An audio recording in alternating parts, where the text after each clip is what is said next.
간밤 뉴욕 증시 미국 고용 지표가 다소 둔화된 것으로 나타나면서 시장은 오히려 상승했습니다. 금리 인하 가능성이 커지면서 기대감을 높였기 때문이라고 볼 수 있을 것 같은데 이 가운데 트럼프 대통령은 취임 이후 백악관에 로즈 가든을 새 단장했다고 합니다. 새 단장을 끝내고 열리는 첫 만찬에서 미국 빅테크 수장들이 대거 참석할 예정이라고 하죠. 네, 그렇습니다. 트럼프 일기 당시에도 로즈 가든 계주를 두고 말이 많았었는데요. 이번에 새롭게 꾸미기를 끝내면서 영부인 멜라니아 트럼프가 주최하는 AI 행사 후 만찬 행사가 진행될 예정이라고 합니다. 네, 메타, 애플, 마이크로소프트, 오픈 AI 등 IT 업계 거물들이 초대됐다고 하는데 트럼프 대통령과 불화가 있었던 일론 머스크 테슬라 CEO는 초대 명단에서 또 빠졌다고 하네요. 그 소식에 머스크 CEO는 로즈 가든 만찬에 초대를 받았지만 본인이 참석할 수 없어 대리인이 갈 것이라고 SNS를 통해 덧붙였다고 하는데요. 네. 뭐 얼마나 대단한 일이기에 대통령 초청을 했다가 대리인을 그러게요. 보내네요. 네. 연준 본부 건물 리모델링을 두고 논란이 있긴 했지만 로즈 가든 재정비는 이제 정부에서 추진했던 사안이기에 문제 제기가 없었던 건지 궁금하긴 한데요. 로즈 가든 만찬 이후 새로운 이야기가 나올지도 기대하게 됩니다. 지금 보시고 계신 머니쇼는 SBS 비즈의 유튜브에서 실시간 시청이 가능하고요. 국내 주식 정보 받아보실 분들은 카카오톡 채널 머니랩 추가하시기 바랍니다. 또 모든 투자 판단의 책임은 투자자분들께 있다는 점 알려드립니다. 그럼 글로벌 증시 상황부터 정리해 볼까요? 최지연 아나운서 소식 전해주시죠. 최근 시장에는 배드뉴스 이즈 굿뉴스 장세가 계속 이어지고 있습니다. 오늘도 고용지표가 줄줄이 노동시장 둔화를 가리키면서 연일 노동시장 냉각 신호들이 이어지고 있는데요. 일단은 시장은 이를 침체에 대한 우려보다는 금리 인하를 부추기는 호재로 풀이하고 있습니다. 오늘도 금리 인하에 대한 기대감 속에 3대 지수는 모두 뛰어올랐는데요. 다우지수가 0.77% 상승했고요. S&P 500 지수와 나스닥 지수도 각각 0.83%, 0.98% 뛰어올랐습니다. 기술주들의 상승세도 계속 이어졌습니다. 특히 오늘은 아마존이 4% 넘게 급등 마감했는데요. 아마존이 투자한 인공지능 회사 엔스로픽이 대규모 펀딩에 성공한 데다가 아마존의 위성 인터넷 서비스가 첫 항공사 고객을 확보했다는 소식이 주가를 밀어 올렸습니다.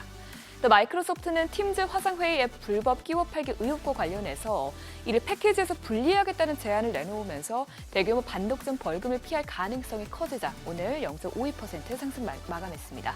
그 밖에 나머지 기업들도 기술주 랠리에 힘입어서 모두 상승했습니다. 시총 6위부터도 보면 메타와 테슬라 모두 1% 넘게 올랐고요.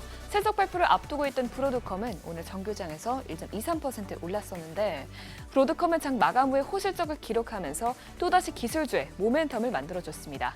자세한 실적 보면 회계연도 3분기 실적이 모두 시장 예상치를 웃돈 데다가 특히 AI 부문 매출이 63% 급등한 것으로 나왔습니다. 또 4분기도 매출 가이던스를 174억 달러로 제시하면서 시장 예상치를 크게 상회하는 수준을 내놨는데요. 이 같은 발표를 내놓은 이후 현재 시간외 거래에서 주가가 3% 넘게 급등하고 있습니다. 이어서 그러면 오늘 금리 인하 기대감을 살린 지표들도 확인해 보겠습니다. 우선 미국의 민간 부문 고용은 8월에도 크게 둔화하는 것으로 나타났는데요. ADP에 따르면 8월 민간 고용은 5만 4천 건 증가하면서 전문가 예상치와 전월치를 모두 크게 하회했습니다. 또 임금 상승률도 전월과 비슷한 흐름을 유지하면서 더 이상 임금 상승이 인플레이션의 원인이 아니라는 점을 나타냈습니다. 한동안 ADP 지표는 고용보고서와 괴리가 컸던 만큼 신뢰성의 의심을 받아왔었지만 최근에는 실제 고용보고서 수치와 ADP 데이터가 근접한 수준을 보이고 있기 때문에 오늘 밤에 공개될 8월 고용보고서도 비슷하게 나올지 지켜봐야겠습니다. 신규 실업수당 청구 건수는 6월 이후로 가장 높은 수준으로 집계됐습니다. 지난주에 새롭게 실업수당을 청구한 수는 23만 7천 건으로 전주보다 8천 건 늘어났고요. 예상치 역시 상회했습니다.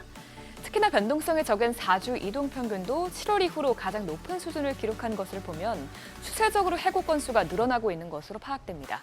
또 계속 실업수당 청구 건수는 전주와 비슷한 수준을 유지했지만 그래도 매우 높은 수준을 이어가고 있기 때문에 기업들이 점점 채우기 소극적이라는 점을 확인할 수 있었습니다. 실제로 같은 날 기업들이 해고를 늘리고 또 채용에는 신중한 태도를 보이고 있다는 점을 나타낸 분석이 나왔습니다. 고용정보업체 챌린저 그레이앤크리스마스에 따르면 8월 해고 건수는 약 8만 6천 건으로 나오면서 2020년 이후 최고치를 기록했고요. 반면에 기업들이 밝힌 8월 신규 채용 계획은 1,494건에 불과하면서 2009년 이후 최저치를 기록했습니다. 이렇게 연달아 부진하게 나온 고용 지표에 대해서 경제학자들은 앞으로 해고 속도가 더 빨라질 수 있는 점에 주의해야 한다고 경고했습니다. 이렇게까지만 지표가 나오면 경기 침체 가능성도 고개를 들 수 있는데요.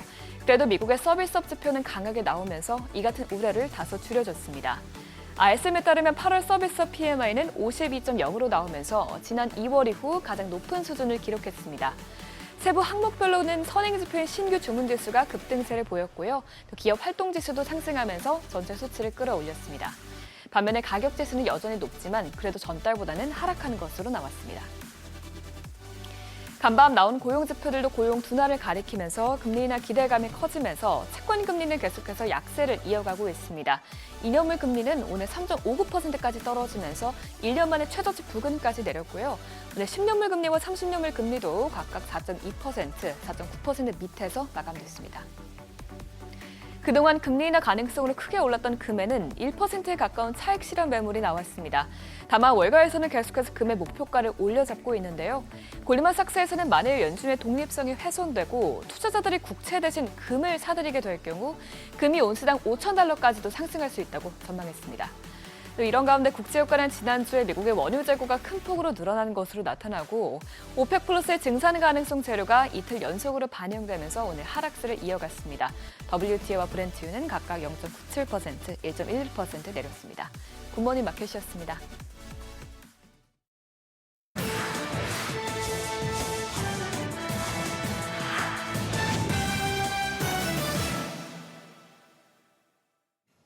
외신이 주목한 주요 이슈들 짚어보겠습니다. 금값이 연일 최고가를 세웠으며 랠리를 이어가고 있는 가운데 연준의 독립성이 무너지면 다시 한번 크게 치솟을 것이라는 전망이 나왔습니다. 골드만삭스는 이 같은 조건에서 금값이 현재보다 40% 이상 오른 온스당 $5,000까지 상승할 수 있다고 봤는데 투자자들이 미 국채 보유 자산의 1%만 금으로 옮겨도 가격이 폭등할 수 있다고 내다봤습니다. 그러면서 연준의 독립성이 훼손되는 시나리오는 더 높은 인플레이션과 주식, 장기채 가격의 하락, 달러의 기축통화 지위를 약화시킬 것이라며 반면 금은 제도적 신뢰에 의존하지 않는 가치 저장 수단이라고 주장했습니다. 국가 시스템에 대한 믿음이 흔들릴 때 금이 대안이 될 수 있다는 뜻으로도 풀이되는데 이처럼 극단적인 시나리오 외에도 이 기본 전망으로도 내년 중반까지 온스당 $4,000에 도달할 것으로 예상했고요. 더 나아가 경기 침체나 무역 전쟁 격화 등의 테일 리스크 상황에서는 연말까지 온스당 $4,500로 치솟을 수 있다고 내다봤습니다. 화웨이가 두 번째 트라이폴드 스마트폰을 공개했습니다. 지난해 세계 최초로 두 번 접는 기술을 선보인 지 꼭 1년 만인데요. 새롭게 공개한 모델에는 자체 운영 체제가 탑재됐고 펼쳤을 때 화면은 10.2인치로 커지고요. 가격은 전작보다 살짝 낮아진 우리 돈 350만 원부터 시작합니다. 화웨이는 중국 스마트폰 시장 1위 자리를 굳건히 하고 있는데 폴더블만 떼놓고 보면 75%라는 압도적인 점유율을 차지하고 있습니다. 이제 안방뿐 아니라 본격적인 해외 시장 복귀에도 나설 계획을 밝혔는데 글로벌 폴더블 폰 시장의 절반 가까이를 차지한 삼성 역시 이달 말 열리는 신제품 공개 행사에서 첫 트라이폴드 폰을 선보일 예정인 만큼 치열한 경쟁이 예상됩니다. 구글이 직접 만든 AI 칩을 본격적으로 풀기 시작하면서 엔비디아에 도전장을 내밀었습니다. 엔비디아 칩에 크게 의존하는 새로운 클라우드 제공 업체들을 적극 공략하고 나섰는데요. 오픈AI를 위해 데이터 센터를 구축 중인 크루소, 심지어 엔비디아가 투자한 코어웨이와도 협상을 추진하고 나섰을 뿐만 아니라 플루이드 스택과의 거래에선 회사가 운영 비용을 감당하지 못할 경우 최대 $32억 보증해주기로 할 만큼 자사칩 확산을 위해 통큰 인센티브도 아끼질 않고 있습니다. 구글 역시 엔비디아의 큰손 고객으로 꼽히는데 최근 몇 년새 자체 칩 개발에 몰두하면서 자사 AI 모델에 탑재하는 것뿐만 아니라 이 클라우드를 통해 외부 기업에도 임대를 시작했고 이제 홀로서기를 넘어서 업계 탈 엔비디아 흐름을 이끄는 모습입니다.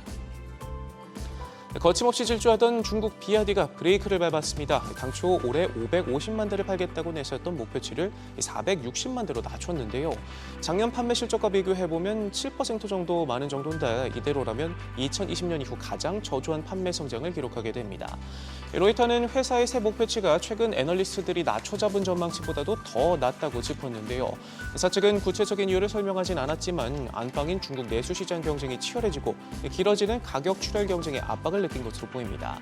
실제로 비아디는 2분기 순이익이 30% 가까이 줄면서 3년 만에 처음 감소했는데 7월에는 판매가 석 달 연속 줄었고 생산량은 17개월 만에 처음 뒷걸음질 치는 등 가격 경쟁이 심화하면서 골머리를 앓고 있습니다. 월가에서 트럼프 대통령의 관세가 연방대법원에서 무효할 경우에 대비해 관세 환급권 거래가 주목받고 있습니다.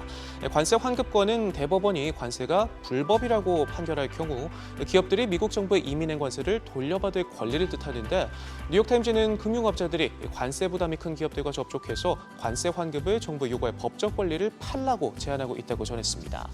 상호관세가 불법이라는 2심 법원 판결이 나온 이후 특히 관심이 커지고 있는데 트럼프 행정부는 지난 3일 대법원의 2심 판결을 상고했고 대법원이 행정부의 신속 심리 요청을 받아들일 경우 오늘 11월 첫 변론이 진행될 가능성이 있습니다.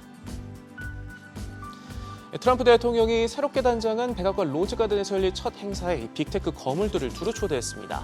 메타의 수장 조커버그부터 애플의 팀 쿡, 샘 올트먼 오픈 AI CEO 등이 자리에 함께 하는데 머스크만 초대장을 받지 못했다는 소식이 나오자 머스크 본인이 직접 초대를 받았지만 아쉽게 참석할 수 없게 됐다. 대리인이 갈 것이다 말했습니다. 머스크의 말이 사실이라면 한동안 갈등을 겪었던 트럼프와의 화해 시도가 이뤄지고 있다는 뜻으로 보이는데 전날 트럼프 대통령 역시 한 라디오쇼에 출연해 머스크에 대해 긍정적인 언급을 내놓으면서 해빙 무드를 조성하고 있습니다. 지금까지 글로벌 비즈였습니다. 어제장에서 이슈가 있었던 업종 살펴보는 기업 이슈 시간입니다. 국방부가 50만 드론 전사 양성에 본격적으로 나섭니다. 전 장병의 드론 조종 자격 취득을 골자로 하는데요. 핵심 목표는 전 장병이 드론 조종 자격과 실무 경험을 쌓아서 군 전투력 강화에 기여하고 국산화 핵심 부품을 군에서 직접 사용해서 군이 대표 수요처로서 국내 드론 산업에 기여하는 겁니다. 국방부는 이번 사업 추진을 위해 2026년도 정부 예산안에 약 205억 원을 편성했는데요.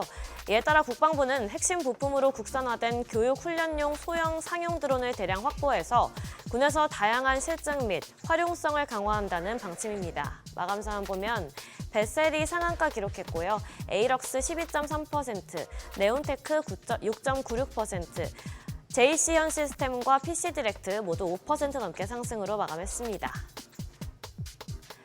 LG에너지솔루션이 카이스트와 함께 차세대 배터리로 주목받는 리튬 메탈 전지의 충전 속도를 크게 단축할 수 있는 기술을 개발했습니다. 공동 연구팀은 1회 충전에 800km 이상을 주행, 누적 주행 거리 30만 km 이상의 수명을 확보하면서 충전 시간을 12분까지 단축할 수 있는 리튬 메탈 전지 연구 결과를 세계적인 학술지인 네이처 에너지에 게재했는데요. 리튬 메탈 전지는 리튬 이온 배터리의 핵심 소재 중 하나인 흑연 음극을 리튬 메탈로 대체한 배터리입니다. 에너지 밀도와 주행 거리를 대폭 향상시킬 수 있다는 거가 장점인데요. 그러나 아직까지 리튬 메탈 전지의 상용화가 어려운 이유는 데드라이트라는 문제 때문입니다. 특히 급속 충전 시 이 데드라이트 현상이 더 심각하게 발생해서 급속 충전 조건에서 재충전이 가능한 리튬 메탈 전지를 만들기가 어려웠는데요. 그런데 이번 연구팀의 기술로 리튬 메탈 전지의 고질적인 문제이던 느린 충전을 극복하면서 리튬 메탈 전지의 상용화 속도가 앞당겨질 것으로 기대되자 관련주가 주목받은 것으로 풀이됩니다. 마감 상황 보면 리튬 포어스가 18% 넘게 시세 분출했고요. 하이드로 리튬 7.72%, 앱튼 3.78%, LG화학과 포스코엠텍 모두 2%대 강세 보였습니다. 이런 가운데 2차 전지주도 전반적으로 강세를 보였는데요. 2차 전지의 대표 소재 중 하나인 리튬에서의 호재에 이어 기업들의 이딴 계약 체결 소식이 긍정적으로 작용했습니다. 먼저 SK온이 미국 기업인 플랫아이언 에너지 개발과 ESS 공급 계약을 체결하면서 북미 시장 진출에 나섭니다. 이에 따라 2026년부터 4년간 최대 7.2기가와트시 규모로 LFP 배터리가 탑재된 ESS 제품을 공급하는데요. 또한 LG에너지솔루션도 메르세데스 벤츠와 100기가와트시의 대규모 공급 계약 2건을 체결했는데 계약 규모만 약 15조 원대로 전기차 150만 대를 생산할 수 있는 물량입니다. 이 같은 대규모 수주를 통해서 우리 배터리 기업들이 시장 점유율을 되찾는 전환점이 될 것으로 기대되면서 관련주가 날아올랐습니다.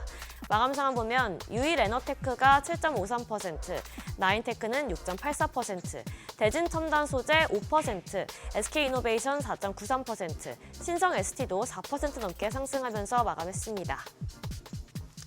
마지막으로 올 가을부터 주요 글로벌 암 학회들이 잇따라 열리면서 국내 제약 바이오 기업들이 신약 연구 성과를 잇따라 공개합니다. 그러면서 관련주가 좋은 흐름 보였는데요. 먼저 9월 세계 폐암학회를 시작으로 10월 유럽 종양학회, 11월 월드 ADC 샌디에이고, 11월 면역 항암학회, 12월 미국 혈액학회 등이 연이어 개최되는데 우리 기업 가운데 한미약품은 유럽 종양학회에서 차세대 표적 항암제의 글로벌 임상 일상 결과를 발표하고 또 오는 11월 면역 항암학회에서도 면역 조절 항암제로 개발 중인 신약을 소개할 예정입니다. 또 리가켄 바이오는 이달 세계 폐암학회에서 항체 약물 적합체 물질의 연구 성과를 공개하는데요. 향후 기업들의 긍정적인 임상 결과에 대한 기대감이 커지면서 관련주가 강세 보인 것으로 풀이됩니다. 마감 상황 보면 매드팩토가 19% 가까이 시세 분출했고요. M2N과 신라젠 모두 16%대 강세 보였고 헬릭스믹스도 11.64%, 앱클론도 10% 넘게 강세 보였습니다. 지금까지 기업 이슈 전해드렸습니다.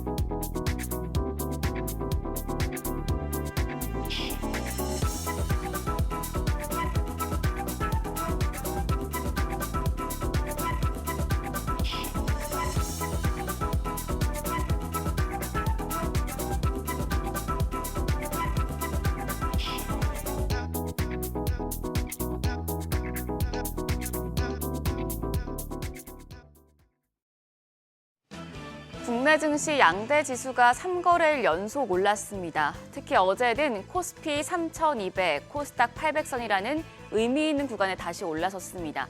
박스권 산단에 근접했기 때문에 여기서 더 뚫고 나갈 수 있느냐가 중요하겠는데요.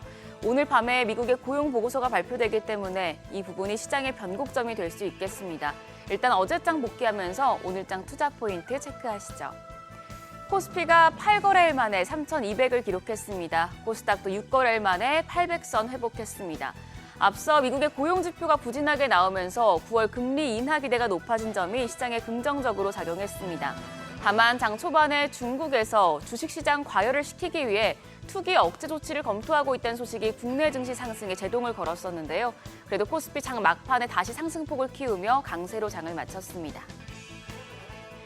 외국인 투심이 살아나고 있습니다. 어제도 코스피에서 외국인 순매수하면서 지수의 상승을 이끌었습니다.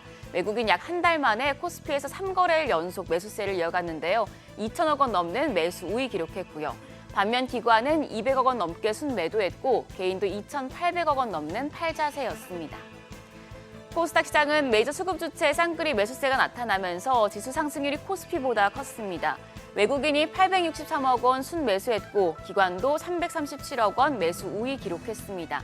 개인만 홀로 1,000억 원 넘는 팔자 포지션 취했습니다. 코스피 시총 상위 종목을 보면 반도체와 2차 전지, 조선 대표주 등이 상승했습니다.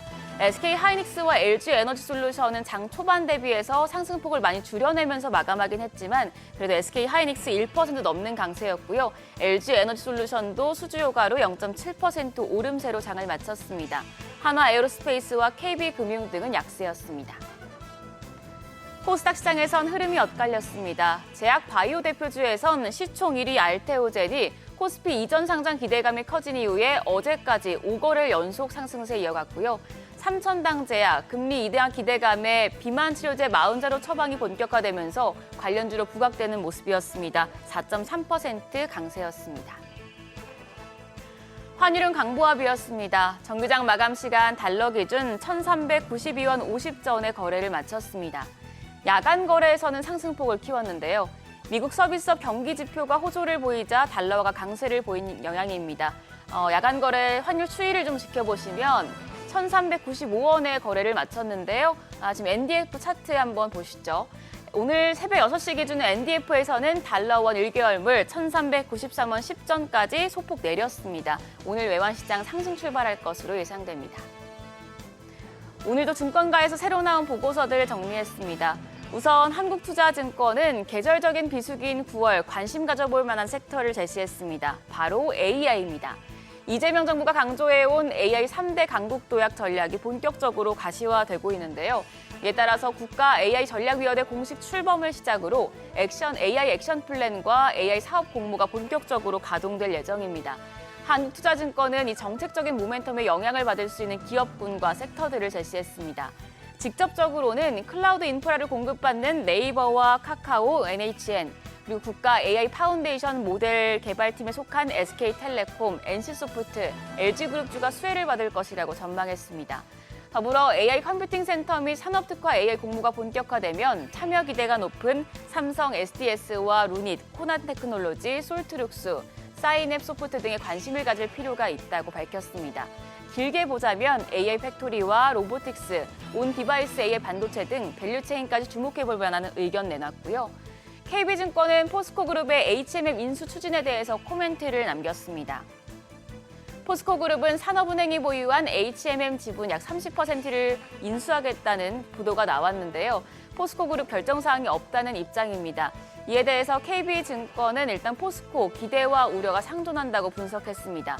현금성 자산을 고려했을 때는 재무 부담으로 이어질 수 있다는 점, 그리고 기존 핵심 사업과 시너지가 크지 않다는 점에서 리스크가 있다고 밝혔습니다. 더불어 자본 배분 측면에서는 HMM 인수를 가정하면 주주 환원 금액이 줄어들 가능성이 높은데 투자자들이 HMM 인수를 효율적인 의사결정으로 받아들여줄지가 의문이라고 분석했는데요. 오늘 포스코와 HMM 주가 방향 확인하셔야겠습니다. 그럼 일정입니다. 오늘 밤에 나오는 미국의 고용보고서가 중요하겠고요. 스페인 세계폐암학회와 유럽 최대 가전 전시회인 이파가 현지 시간 오늘부터 개최됩니다. 폐암학회에 참가하는 기업들 그리고 이파에 참가하는 기업들 새로운 소식들이 나올지 관심이 모아지고 있습니다. 어제 시간외 거래에서는 종합물류 관련주가 상승했습니다. 주한 러시아 대사가 이재명 정부의 국정과제인 북극항로 개척과 조선업 발전 방안 등을 두고 생산적인 협력이 이뤄지길 희망한다고 밝히자 물류 네트워크와 관련된 기업들이 반응한 건데요. 관련주들 오늘장에서도 강할지 체크하시죠. 그럼 프리마켓 통해서 개장 분위기 가늠해 보겠습니다. 고용시장의 둔화를 보여준 지표들이 잇따라 발표되면서 뉴욕 증시와 국채 가격이 동반 상승했습니다. 우리 시장 뉴욕 증시 훈풍을 이어받을 수 있을까요? 일단 프리마켓 분위기는 좋아 보입니다. 유가증권 시장 시총 5위권까지 모두 상승합니다. 삼성전자가 0.3% 오름세로 73,300원, SK하이닉스 1.69% 상승하고 있습니다. 거래가는 270,500원입니다. LG에너지솔루션도 0.14% 강세, 거래가 351,500원이고요. 삼성바이오로직스가 강보합권, 하나에어로스페이스도 0.75% 반등하고 있습니다. 937,000원에 거래됩니다. 이어서 코스닥 시장입니다. 시총 4위까지 상승합니다. 알테오젠 0.43% 오름세로 469,500원, 에코프로비엠이 0.6% 가까이 오르며 거래가 118,600원 집계되고 있습니다.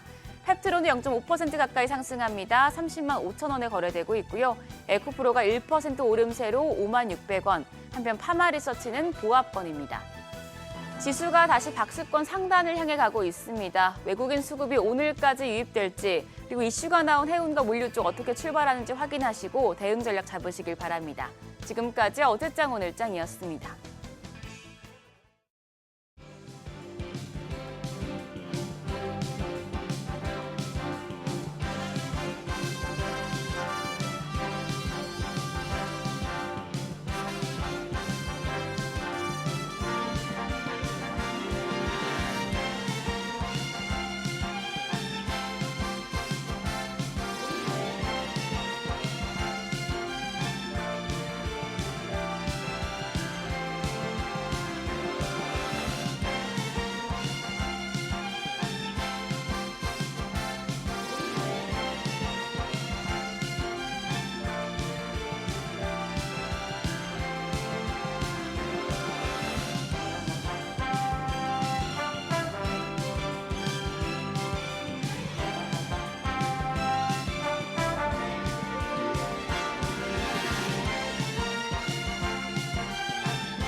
현재 시각 8시 25분 지나갑니다. 지금 보시고 계신 머니쇼는 SBS BJ과 유튜브에서 실시간 시청이 가능합니다.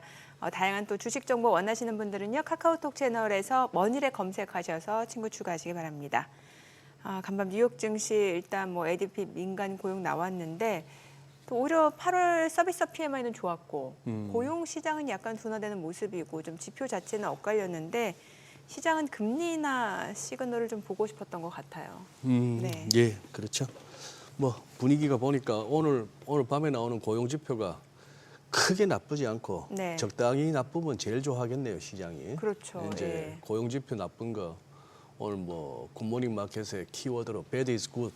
참 오래된 이 시장 패러다임입니다만 지표가 나쁘고 특히 고용 쪽이 안 좋으면 시장은 좋다 하는 이걸 이제 몇 년째 듣고 있는데 너무 나쁘면 또 약간 불안해하겠죠. 이 가운데 이제 서비스 PMI가 좋으니까 침체는 아닌가 보다.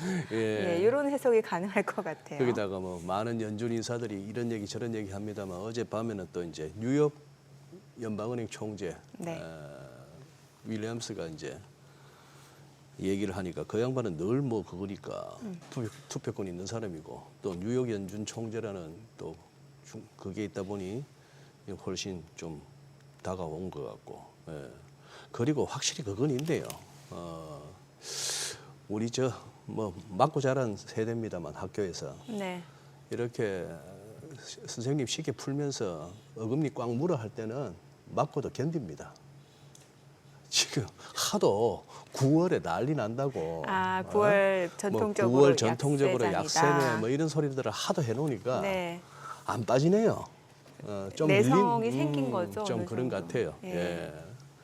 오늘은 좀 지표 한번 좀 어떻게 보는지 이것도 약간 좀 빼딱하게 보시는 분이잖아. 남들 하는 얘기하고 좀 다르게 하시는 좀 분이죠. 차별화된 시각을 갖고 차별화된 계신 시각, 분이죠. 예. 독특한 시각. 네. 자, 모셔보도록 하겠습니다. 프리즘 투자자문의 홍춘욱 대표님 함께합니다. 어서 오세요. 어서 오세요. 홍 네, 대표님. 안녕하세요. 예. 아니 뉴욕장 묵기 전에 궁금한 게 있어갖고 지난번에 나오셨을 때 중국 좋을 거라 하셔가지고 맞아요. 예. 지금 프리즘 투자자문은 또 중국에 좀 익스포저가 좀 있을 것 같은데. 예. 저희는 예. 꽤 많이 있습니다. 꽤 많아요. 예, 그 이제 국내 장만큼은 아니어도 네. 거의 버금갈 정도로 많이 들고 있는데 요즘 이제 좀 고민하고 있습니다. 안 그래도 중국 지금 뭐 예. 중국 가자, 중국 좋다 이 소리가 나오자마자 예. 한 3일 지금 그러니까요. 많이 밀리고 있어요. 예, 그 정말 뭐 정말 표현이 좀 그렇습니다만 그쪽 관련 그 ETF들 나오면 이렇게 그 다음에 고생을 좀 매번 ETF가 나오면 뭔가 좀 꼭지다. 예, 뭐 꼭지까지는 모르지만 이제 조정은 조금 오더라고요. 예. 그래요? 이번에도 최근 그 중국 관련 ETF들이 출시가 그냥 쏟아졌거든요. 네. 지난주, 지지난주에 꽤 많이 나왔는데 저희는 이제 ETF로 운영하는 회사니까 네. 신규 출시된 ETF들 뭐 그런 것들은 이제 관심이 많은데 네. 뭐 당장 저기 성장판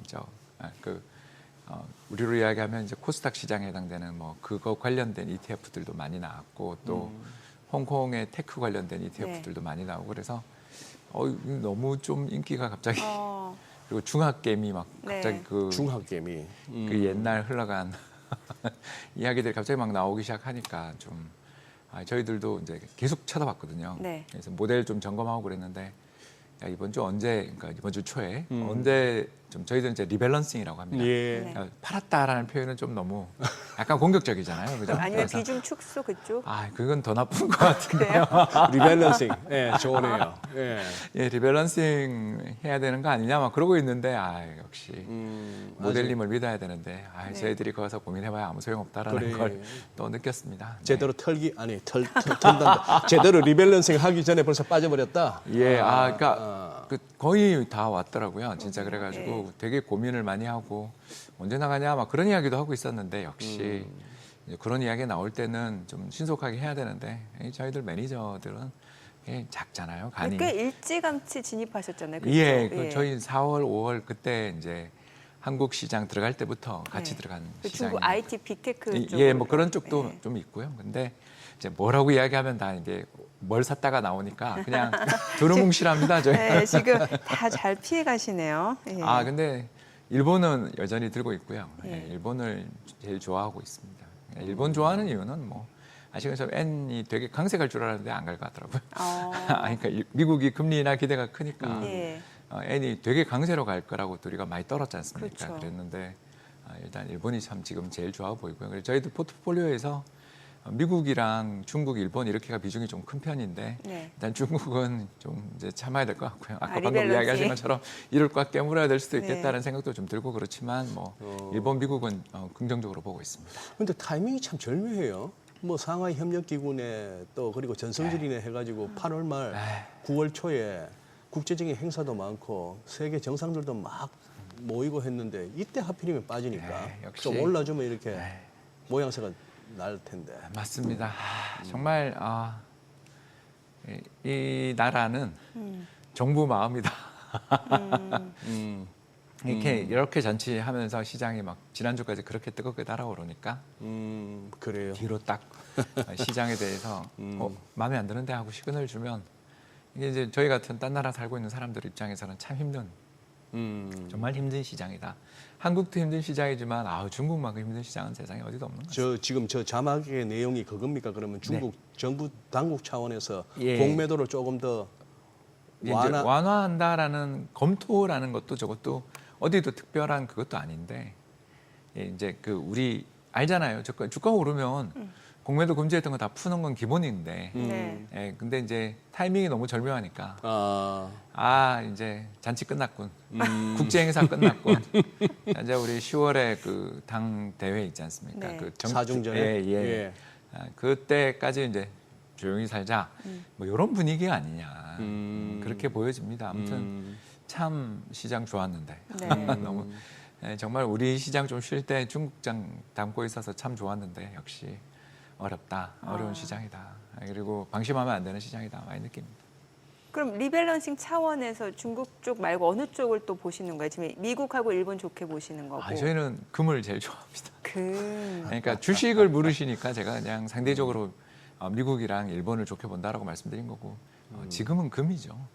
자산 중에서는 전체 자산 중에서는 지금 주식 자산이 미국 비중이 제일 크니까 네. 그건 어쩔 수가 없어요. 예. 그렇죠. 왜냐하면 네. 전 세계 시가총액 70% 맞아요. 가까운데 그 미국을 줄이고 뭐 할 수가 없잖아요. 그래서 네네. 미국이 잘 가니까 결국 자꾸 이제 오버웨이트로 가게 되는 거죠. 저희는 별로 오버웨이트 하고 싶지 않은데 왜냐하면 시장이 좀 무서우니까 네. 저희는 그냥 중립 정도가 저희 포지션인데 자꾸 올라가면 이제 금으로 갈 가능성이 제일 높고 그게 저희뿐만 그러는 게 아니라 저렇게 전 세계 글로벌 투자자들이 이제 미국이나 글로벌 증시에서 약간이라도 조정이 나온다라면 그 다음에 가장 좋은 게 뭐냐? 해지 수단으로 금이 제일 낫다. 네. 이렇게 좀 보는 시각들이 있는 것 같습니다. 그래요. 예. 아니 저 9월 시작하기 전에는 어떤 식으로 뷰를 제시하셨어요? 저희요? 예. 미국은 버블이 좀 더 간다 이렇게. 좀 더 간다. 우리는 좀 상대적으로 못하다. 상대적으로 예, 못하다. 그러니까 이제 삐딱한 뷰라고 아까 저 이야기하셨잖아요. 근데 제가 좀 삐딱한 게 예. 국내 시장에 좀 삐딱하지. 다른 나라 시장에 대해서는 아주 너그럽습니다.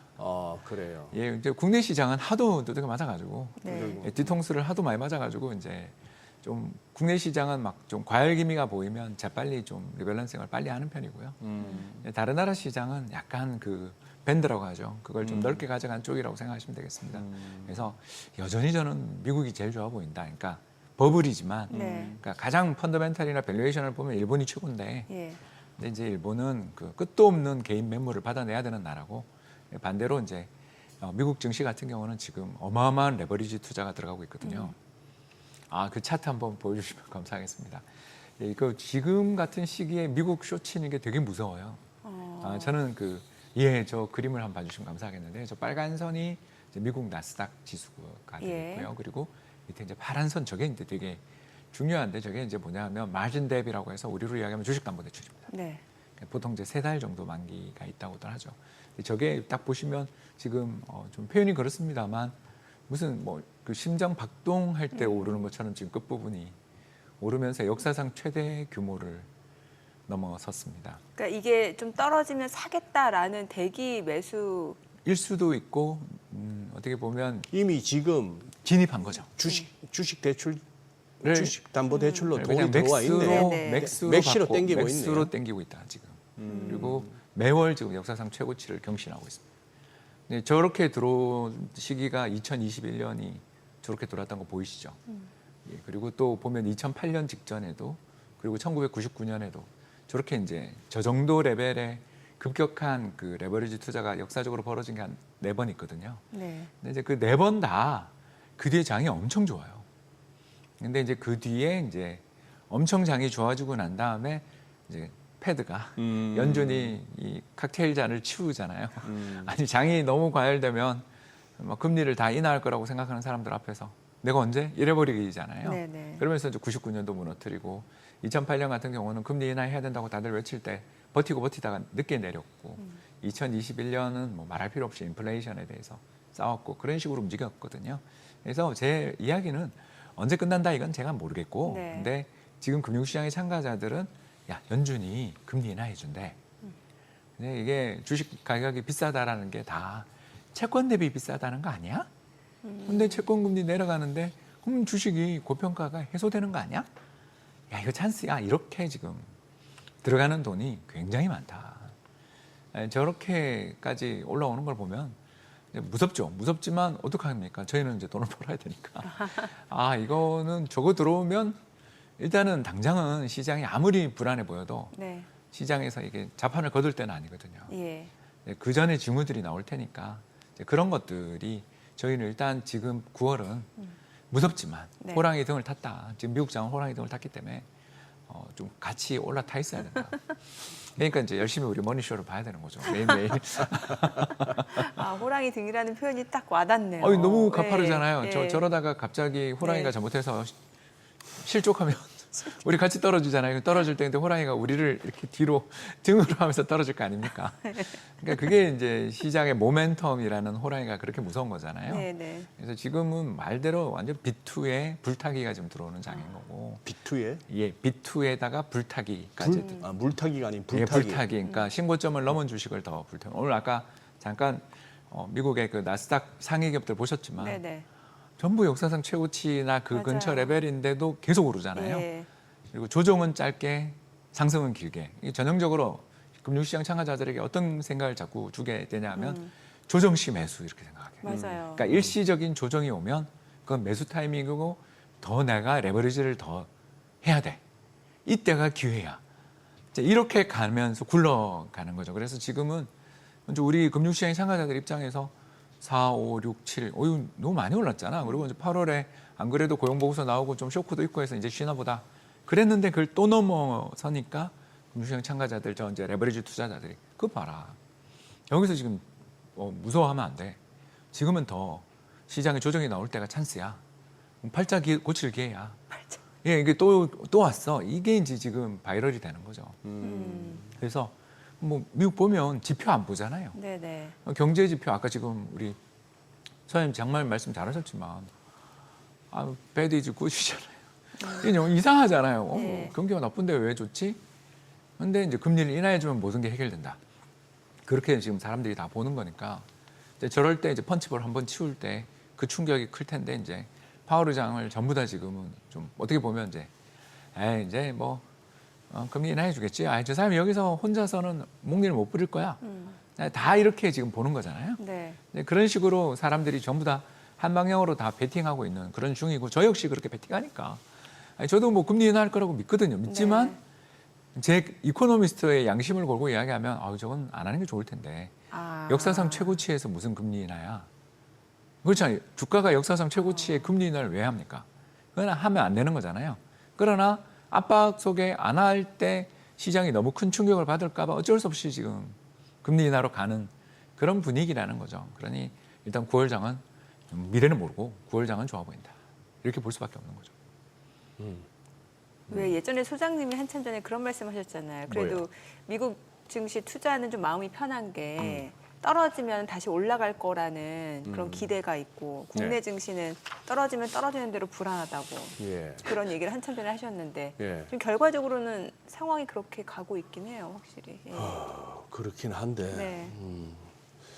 어려서부터 이렇게 들었던 말이 어른들이 이것이 저 이렇게 좀 하려다 호박씨 가서 한 입에 톡 털어 였는다고. 네? 뭘요? 호박씨 가서 한 입에 톡 털어 였는다는 말을 들어왔는데 이게 뭔가 그 뉘앙스는 그래요. 뭐 열심히 뭘 꾸준히 했는데 네. 이 호박씨 가는 게 시간이 좀 걸리고 손이 많이 가요. 근데 손에 잡히는 거 얼마 안 잡히는 건 얼마 안 되는데 네. 그러고 나서 한 입에 탁 털어 였거든. 지금 말씀하신 대로 맞아요. 몸 담고 있고 투자하시면 우리 홍 대표께서도 지금 저 무서워요 하면서도 저 행렬에 가담 안 하면 뺄 수 없습니다. 이러니까. 예, 그 왜냐면 피어 그룹한테 지니까. 그러니까 그러니까 이제 그 저희는 벤치마크가 있잖아요. 그러니 예. 그러니까 뭐 저희는 혼합형 펀드니까 이제 혼합돼 있는 어떤 네. ETF겠죠. 근데 그런 그 경쟁사의 펀드들 대비해서 우리가 수익을 무작정 낮게 계속 리스크 관리를 한다 그러면 리스크 관리하다가 저희 AUM이 줄잖아요. 아, 그러네요. 아니요, 그거 다 실시간으로 보는데. 리스크 관리하다가. 그게 제일 무섭거든요. 펀드 매니저 입장에서 예. 제일 무서운 게 그거라고요. 그럼 어떻게 해야 되냐? 약간 히치 걸고, 근데 히치라는 게 공매도를 건다라는 뜻이 아니라 네. 선물 매도를 한다는 게 아니라 금 좀 사놓고 그냥 미국 주식 리밸런싱 타이밍은 좀 계속 타이밍만 보면서 기다리는 이런 시기인 거죠. 그러니까 매도하는 사람들은 겁에 질려 있고 네. 자기가 팔고 오르면 큰일 나니까. 예. 그러니까 매수하려는 사람들은 그것 봐라 그러고 있는 이런 장에 연준마저 사실 아까 윌리엄슨 총재도 이야기했지만 네. 차기 연준 의장을 노리시는 그 네 분이 입만 열면 뭐 엄청나게 세게 이야기하잖아요. 금리 인하해야 된다고. 요새는 저 샌프란시스코 여는 총재님까지 가세 하셨잖아요. 그래서 다음에 여성 총재가 또 오시나 싶을 정도로 그 두 분이 요새 아무튼 엄청 세게 이야기하시잖아요. 그럼 예, 그런 거 생각하시면 예. 야 이게 뭐 그 내년 5월에 어차피 파월 의장 그만둘 테니까 네. 이사직을 유지하냐는 건 모르겠습니다만 아무튼 의장직은 그만두시니까 그렇게 보면 차기 연준 의장한테 길을 열어주기 위해서 그냥 뭐 야 너네들 취임하자마자 금리 인하하는 거 부담스러울 수 있으니까 내가 해줄게 이렇게 될 수도 있는 거잖아요. 이거 우리가 그 안에 정치적 속사정은 전혀 알 수 없잖아요. 알 수 없는데 저 원래 이사가 이야기하는 것처럼 시장의 컨센서스는 이제 본격적인 그러니까 매번 연준 회의가 열릴 때마다 9월, 11월, 12월 세 번이나다. 네. 이렇게 지금 시장이 반영하고 있는 거니까 그렇게 금리 인하되면 사실 미국의 그 일드 스프레드라고 있거든요. 그러니까 채권 시장 대비 주식의 그 어떤 상대적인 매력도 네. 이런 걸 측정하는 지표들 이런 것들을 살펴보시면 상당히 의미 있는 그런 뭐 지표들이 좀 요새 보이니까요.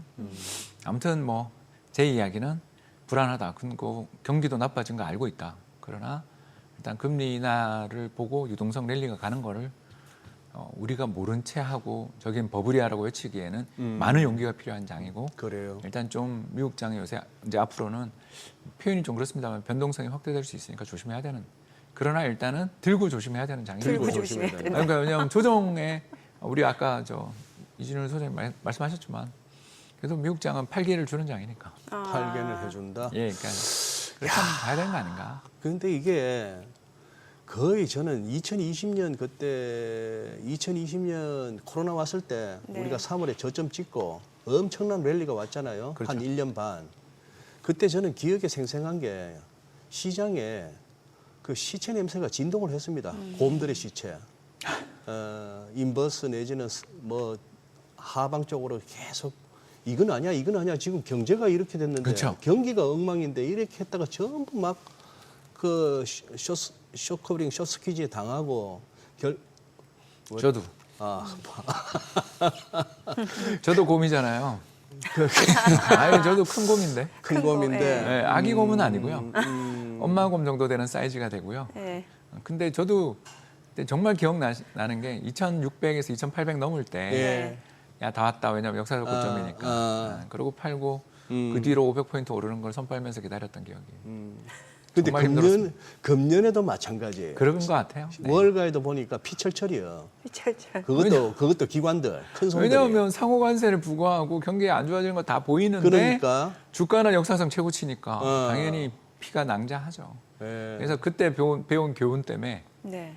우리 장은 좀 약간 죄송합니다. 약간 리밸런싱을 했는데 미국 장은 안 하고 버티고 있습니다. 아, 그리고 개미가 진화를 했어요. 겁을 안 먹고 개미 퇴치제 무슨 뭐 이렇게 해충 퇴치제 약에 면역이 생겼는지 겁도 안 먹고 오히려 더 덤비고 더 때로 몰리면서 기관들을 털어먹고 하는 그런 시장이 돼버려가지고 아, 그때 그 게임스탑 사태를 정말 기관들 입장에서는 트라우마거든요. 그게. 트라우마죠. 예, 그때 예. 공매도를 주로 하던 미국의 헤지 펀드들이 망한 게 두 손가락으로 안 됩니다. 아, 예, 두 손으로 안 됩니다. 음, 엄청 없어졌고요. 뭐 아직도 방송 나오시는 분들은 계시는데 제가 보니까 이제 평론가로 전업하신 것 같고 음. 가끔 보거든요. 저도. 예, 그 유명한 그때 헤지 펀드들 매니저들 나오는데 아유 정말 힘들죠. 근데 또 역으로 한번 생각해 보시죠. 또 그렇게 해서 그때 2020년과 21년 그 열풍, 이른바 코로나 랠리, 유동성 랠리. 이 유동성 참 멋진 이름인데 유시성 가운데는 동성이는 진짜 대단한데 네이버 어떻게 해요? 네. 저요? 저한테 그러죠. 아니 2차 전지 어떻게 해요? 그러니 그때 그 랠리가 제때 못 틀고 나오면 지금 홍 대표도 마찬가지잖아요. 와, 중국 좋은 거 다 맞췄어. 근데 지금 한 매도가 제일 힘들어요. 매도가 힘들어요. 매도가 힘든 거고 지금은 그 한 사나흘 전에 그 고점이 본전제라 생각하니까 아까워서 못 던지신 거 아니에요? 아유 그럼요. 그건 못합니다. 아니 뭐 홍 대표 돈도 아니고 고객 돈인데 그냥 그래도 고객 돈이니까 더 힘든 것 같아요. 먹고 맞아요, 있는데 맞아요. 먹고 있는데 정리하시지 왜? 그러니까 고객 돈이 더 힘든 거예요. 맞아요. 고객 돈이 더 예. 힘들어. 예, 그때 그러지 왜 그래? 이제 그렇죠. 뒤늦게 예, 왜 그러냐? 그렇죠. 다 보고 계시니까. 예, 그런 그렇죠. 것처럼 금융시장 참가자들이 왜 그렇게 뒷북을 많이 치나요? 이런 이야기들 되게 많이 하잖아요. 그거를 지금 현직에서 많이 느끼고 있고요. 성과는 좋으니까 고객들은 참아주시는데 네. 아까 이제 이야기한 것처럼 먼 훗날 물이 빠지고 이제 누가 빤스를 입었냐를 볼 때 이제 그때 우리가 그때 그래도 그나마 저희는 중간 정도는 됐어요를 하려면 또 그런 어떤 그 프로세스 AI님이 정해주신 그 프로세스를 또 기계적으로 따라가는 면도 필요하고 이제 그래서 시장이 이게 참 매니저도 두면서 룰로 뭐 예를 들어서 우리 리스크관리위원회라든가 이런 회의들을 시장에 두는 게 회사에 두는 게 다 이런 이유가 아닌가 생각합니다. 그러니까 본인은 못하고 옆에서 와서 자 그만 이렇게 해주는 사람이 필요하구나 그런 느낌을 생각하고 있고요. 아무튼 뭐 저는 일단 지금은 미국은 잘 모르지만 이 모멘텀을 무시하는 거는 일단 트레이더로서는 무시하기 어렵다. 네네. 와 이게 정말 강한 장이다. 강한 장이다. 아니 그래서 고용 상황이 지금 정확히 어떤 거예요, 지금 미국? 완전 예. 축소 균형. 이번에 축소. 그 예. 잭슨홀 컨퍼런스에서 파월 의장이 명언을 남겼거든요. 노동시장이 미묘한 균형에 있다. 아, 예, 그걸 이제 저희들은 축소 균형이라고 이야기하는 예. 건데 그걸 미묘한 균형이라고 네. 말을 바꾸시더라고요. 미묘보다 더 기묘하다. 그렇죠. Curious. 예, curious하죠. Curious kind of balance. 예, 그게 이제 왜 그러냐면 저 그림 보시면 알겠지만 미국의 저 밑에 바닥에 착 붙어 있는 빨간 선이 신규 실업수당 신청자 수인데 네. 사실 거의 안 늘고 있어요. 지금 분명히 경기 안 좋잖아요. 예. 그리고 어제 나왔던 ISM 서비스업 지수도 보면 네. 고용 지수는 40이에요. 예, 예. 그러니까 엄청 줄면서 저 빨간 선이 위로 튀어야 되거든요. 음, 근데 안 튀는 거 보이시죠? 그러네요. 예, 그러니까 저게 선행지표인데 안 튄단 말입니다. 그건 뭘 의미하나? 축소 균형이다. 이게 무슨 말이냐면 기업들은 사람을 좀 자르고 있는데 대규모로 자르는 건 아닌 거예요. 예. 예, 조금씩 감질나게 자르고 있는데 반대로 그러면 실업률은 올라야 되는데 네. 실업률 보시면 안 오르잖아요. 왜 안 오르냐 하면 예, 노동시장에 참가자도 없는 거예요. 그러니까 구직 활동을 안 하는 거. 그렇죠. 외국인 추방하니까. 예. 그러니까 한마디로 말해서 노동 공급, 외국인 노동자도 추방. 그리고 기업들 입장에서는 트럼프 관세고 미래에 어떤 일이 벌어질지 모르니까 무서워서 또 AI 혁명 때문에 앞으로 사람이 정말 그렇게 필요 없을 수도 있으니까 무서우니까 안 뽑아. 이 둘을 하니까 시장이 어떻게 되냐면 이제 부정적인 균형을. 그러니까 고용도 늘고 사람도 많이 뽑는 균형이 있다면 지금은 둘 다 나쁜 균형으로 가는 거죠. 그래서 이게 나쁜 균형이라고 저희들이 부르는데 그걸 이제 연준 의장님은 큐리어스, 기묘하다, 미묘하다라는 그런 표현을 쓴 거죠. 그러니까 굉장히 경제는 안 좋은데 네. 그렇다고 해서 사이렌이 울리려고 보니 전혀 저기 지금 실업률은 실업률 자체가. 저희 저거 지금 예. 보시는 것처럼 신규 실업수당 신청자 수가 저렇게 바닥에 착 붙어 있는데 저희 그렇게 굳이 오를 것 같지 않단 말입니다. 오르더라도 되게 완만할 거다. 그러면 시장은 사실 그러니까 급격한 불황이 오기보다는 스르르 이렇게 내려가는 어떻게 보면 이제 약간의 침체는 침체인데 네. 불황은 아닌 침체 있지 않습니까? 슬로우 다운으로 가는. 그럴 때 이제 운에 달려 있죠. 그러니까 이제 외부 충격이 오면 불황이 되는 거고요. 네. 외부 충격이 안 오면 22년 하반기처럼 그때 챗GPT 오면서 바로 살아났잖아요. 그런 것처럼 긍정적 외부 충격이 오면 다시 살아날 수도 있는 그런 상황이죠. 그러니까 지금 시장 참가자들이 발언 한 발은 이미 불황에 슬슬 빠지는 것 같은데 장은 가니까 그래서 이제 아까 곰들이 다 시장에서 지금 퇴출되는 장이 오고 그러는 게 지표를 보고 있으면 어떻게도 해석이 가능한 장이다. 이렇게 보여집니다. 혹시 역설적으로 뭐 이번 고용지표도 오늘 밤에 나오는 고용지표도 어지간히만 뭐 예상치에서 왔다 갔다 하는 정도면은 그래 하고 장은 또 이렇게 가는데 막상 16, 17 한 2주 후인데 그때 연준 FOMC에서 9월 FOMC에서 실제 금리 인하를 단행하고 나서는 장이 힘이 빠질 수도 있는 거 아니에요? 그렇죠. 근데 이제 그게 점도표 문제겠죠, 그죠? 예. 근데 점도표에서 이제 연말 점을 몇 개 찍냐 그거에서 현재 분위기로는 2개 아니겠냐, 그래도. 예, 그러니까 이번 금리 인하에 다음 한 번 정도 금리 인하 정도, 그러니까 분기 1회 금리 인하로 지난번 2023년 사이클로 다시 돌아가는 거 아니냐, 24년 사이클로 다시 돌아가서 분기마다 한 번씩 인하해주는 쪽으로 보는 게 컨센서스인 것 같습니다. 네. 근데 그거보다 안 하면 약간 쇼크는 있겠죠. 자, 지금 시각 8시 51분 지나갑니다. 오늘 양시장 호가 상황 체크해 보겠습니다. 먼저 코스피 예상 7일 지수부터 확인해 보죠. 오늘 0.4% 상승 예상되고요. 지금 3,215포인트로 나타나고 있습니다. 코스닥 강보합권 예상됩니다. 806포인트로 집계가 되고 있고요. 시가총액 상위 종목 예상가 보겠습니다. 삼성전자 오늘 소폭 상승 예상됩니다. 지금 호가는 73,300원, SK하이닉스 오늘 3% 강세가 예상됩니다. 예상가 273,500원이고요. LG 에너지솔루션, 삼성 바이오로직스는 보합권 예상되고 있습니다. 한화 에어로스페이스가 0.8% 상승 예상되고요. 예상가 939,000원. 현대차 보합 예상되고 있습니다. 삼성전자 우선주 소폭 오름세 예상되고요. 지금 예상 체결가는 57,400원. HD 현대중공업 호가 507,000원. 51만 원 지금 보합 예상되고 KB금융도 지금 호가는 108,500원이고요. 이 가운데 기아가 2.8% 하락이 예상되고 있습니다. 코스닥 시가총액 상위 종목 예상가도 보겠습니다. 알테오젠 최근에 닷새 연속 강세 흐름을 이어갔는데요. 오늘 호가에서는 지금 차익 실현 물량들이 나올 걸로 보여집니다. 지금 45만 6천 원으로 집계되고 있고요. 에코프로비엠 117,600원, 그리고 팩트론 0.6% 상승 예상되고요. 에코프로 호가는 54,400원으로 0.6% 상승 예상됩니다. 파마리서치 보합권 예상되고 있고요. 리가캠바이오가 1% 상승 예상되고 있습니다. 호가는 지금 157,700원으로 집계가 되고 있고요. 레인보우 로보틱스 강보합권 예상되고 있고 ABL바이오입니다. 오늘 0.7% 상승 예상되고요. 호가는 96,200원. HLB가 1%, 0.7% 하락 예상되고 있습니다. 지금 39,150원으로 집계가 되고 있고요. 삼천당제약 상승 출발 예상되고 있습니다. 이제 개장까지 7분 남았네요. 이제 오늘 양시장 상승 예상되고 있는 상황인데 글쎄요. 오늘은 또 자동차 호가가 약간 지금 혼조 출발이 예상되고 있는데 글쎄요. 이게 뭐 관세와 관련된 이슈 때문인 건지 또 반도체 쪽도 봐야 될 것 같고요. 예. 일본은 자동차 관세 이제 15%로 거의 뭐 굳어지는 것 같지 않습니까? 그렇죠. 처음에는 뭐 2.5% 15해서 17.5원이 어쩌니 했는데 결국 뭐 15라고 뭐 그것도 그런가 보다 하는 거죠. 근데 우리는 아직까지 여전히 25%를 부과당하고 있고 뭐 그런 것들 때문인가 싶기도 한데 예. 아니 말란 김에 우리 홍 대표님 예? 관세 이거 좀 정리되세요? 안 됩니다. 솔직히 정리 잘 안 되죠? 이게 매일 달라지고 오히려 발효 시점도 약간 헷갈리고. 그렇습니다. 예. 그리고 사인도 안 했고 사인도 안 했고 예. 그리고 이번에 무역수지 미국 무역수지 나온 거 보니까 또 수입은 엄청 늘었더라고요. 예. 관세 효과 전혀 없는 것 이제 같은데. 전혀 없는 것 같더라고요. 네. 그래서 참 금융시장의 참가자들은 이제 오도방정을 떨지만 예.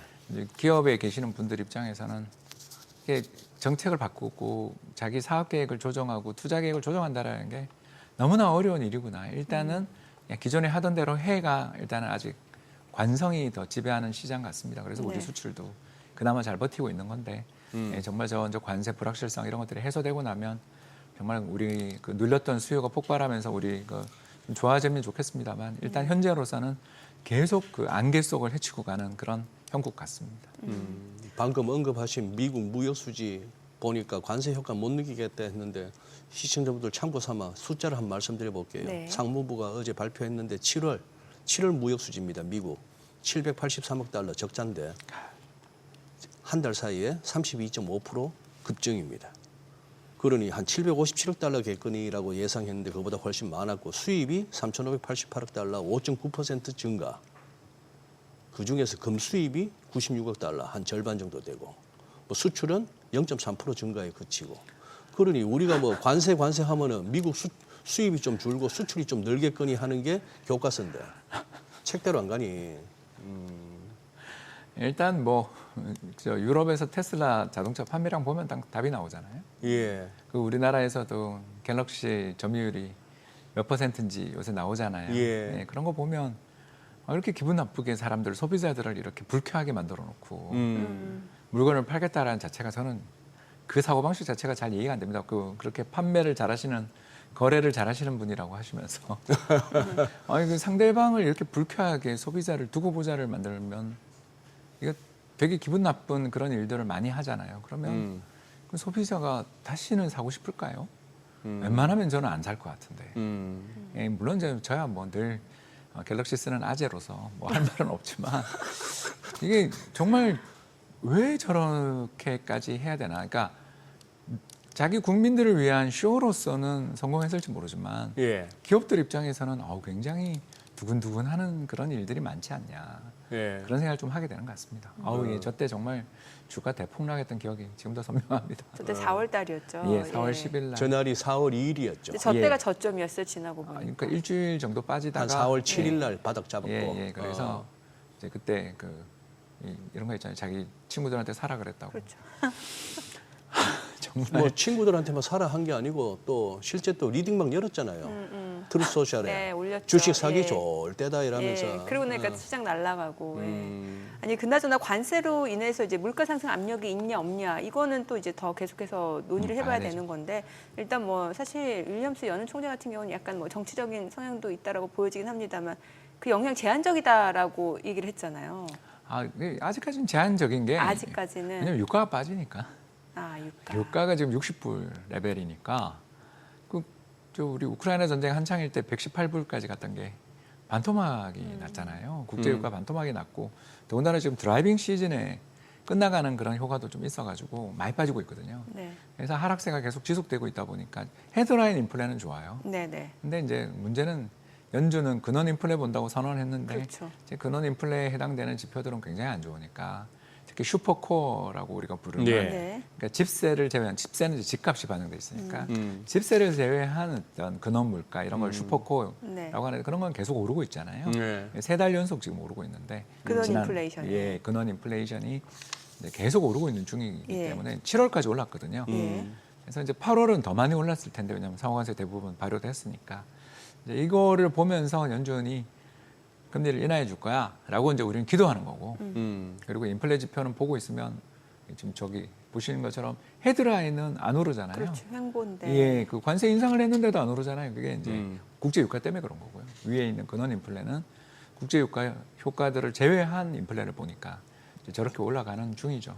문제는 이제 저게 저 정도만 되면 사실은 다 뭐 3% 물가는 땡큐죠. 근데 이제 저게 위를 뚫어버리는 시기가 오게 되면 이제 큰일 나는 건데 아직은 그래도 뭐 좀 기대를 하고 있죠. 유가가 저렇게 하향 안정되면 원유가 안 들어가는 데가 없으니까 네. 그렇지 않습니까? 그러니까 그렇기 때문에 운송비부터 시작해서 5만 대 다 들어가기 때문에 그냥 그런 거는 조금 시장의 참가자들이 완만한 상승 정도로 지금 저희 가격 지수 나오는데 완만한 상승 정도로 보는 게 컨센서스인데 일단 그래서 아까 점도표 이야기를 한 게 거기에 그 장기 물가 전망을 발표하잖아요. 예. 물가 전망을 그 작년하고 올해 봄 사이에 트럼프 대통령 취임이 확정된 그때부터 연준의 그 근원 인플레이션 전망치가 얼마까지 올라가냐면 3.2까지 올라갔거든요.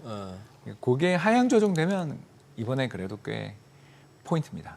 그런 것들을 보시면 좋을 것 같습니다. 일단 지금 저 그림대로라면 그 3.2라는 약간은 너무 비관적인 전망보다 낮잖아요. 네네. 예, 그러니까 하향해주면 호재인데 일단 모르겠습니다. 알겠습니다. 이제 뭐 주말에 나올 고용 지표를 앞두고 있는 상황에서 간밤 이제 ADP 민간 고용 그 이전에 나온 이제 졸트 구인 이직 보고서만 놓고 봤을 때는 일단 시장의 고용 지표 자체는 다소 둔화된 것으로 보여지고 이로써 이제 금리 인하 기대감은 오히려 높아지고 있는 상황이고요. S&P 500 사상 최고치를 다시 한번 경신했죠. 오늘 국내 증시를 확인해 보자. 개장합니다.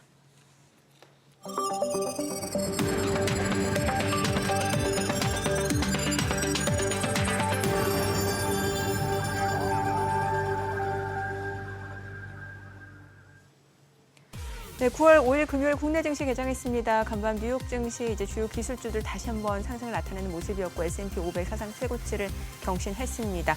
고용 지표가 다소 둔화된 것으로 나타나고 있는 상황에서 이제 오히려 8월 서비스 PMI는 좋았습니다. 엇갈린 경제 지표 속에서 시장 참여자들은 금리 인하 신호에 환호하는 모습이었던 것 같고요. 오늘 양시장 호가 분위기에서는 또 상승이 예상이 됐던 부분이고 이제 반도체 섹터가 또 상승을 나타낼 것으로 기대가 됐었는데요. 출발 지수부터 보겠습니다. 코스피가 3,208, 0.2% 올라갑니다. 코스닥 809로 0.4% 상승이고요. 시가총액 상위 종목 시초가 보겠습니다. 지금 삼성전자는 보합으로 7만 100원 선이고요. SK하이닉스가 2.8% 상승합니다. 3%까지 올라갑니다. 27만 3,500원으로 지금 나흘 연속 지금 강세 흐름이 이어지고 있습니다. 자, 그리고 LG 에너지솔루션은 약보합이네요. 35만 500원, 삼성 바이오로직스 보합이고요. 한화 에어로스페이스가 0.9% 상승합니다. 94만 원에 거래되고 있고요. 현대차가 지금 보합으로 22만 2천 원, 기아가 0.4% 떨어집니다. 삼성전자 우선주 보합이고요. HD현대중공업은 50만 6천 원, 0.7% 하락 중입니다. KB금융이 10만 9,100원으로 0.5% 올라가고요. 코스닥 시가총액 상위 종목 시초가도 보겠습니다.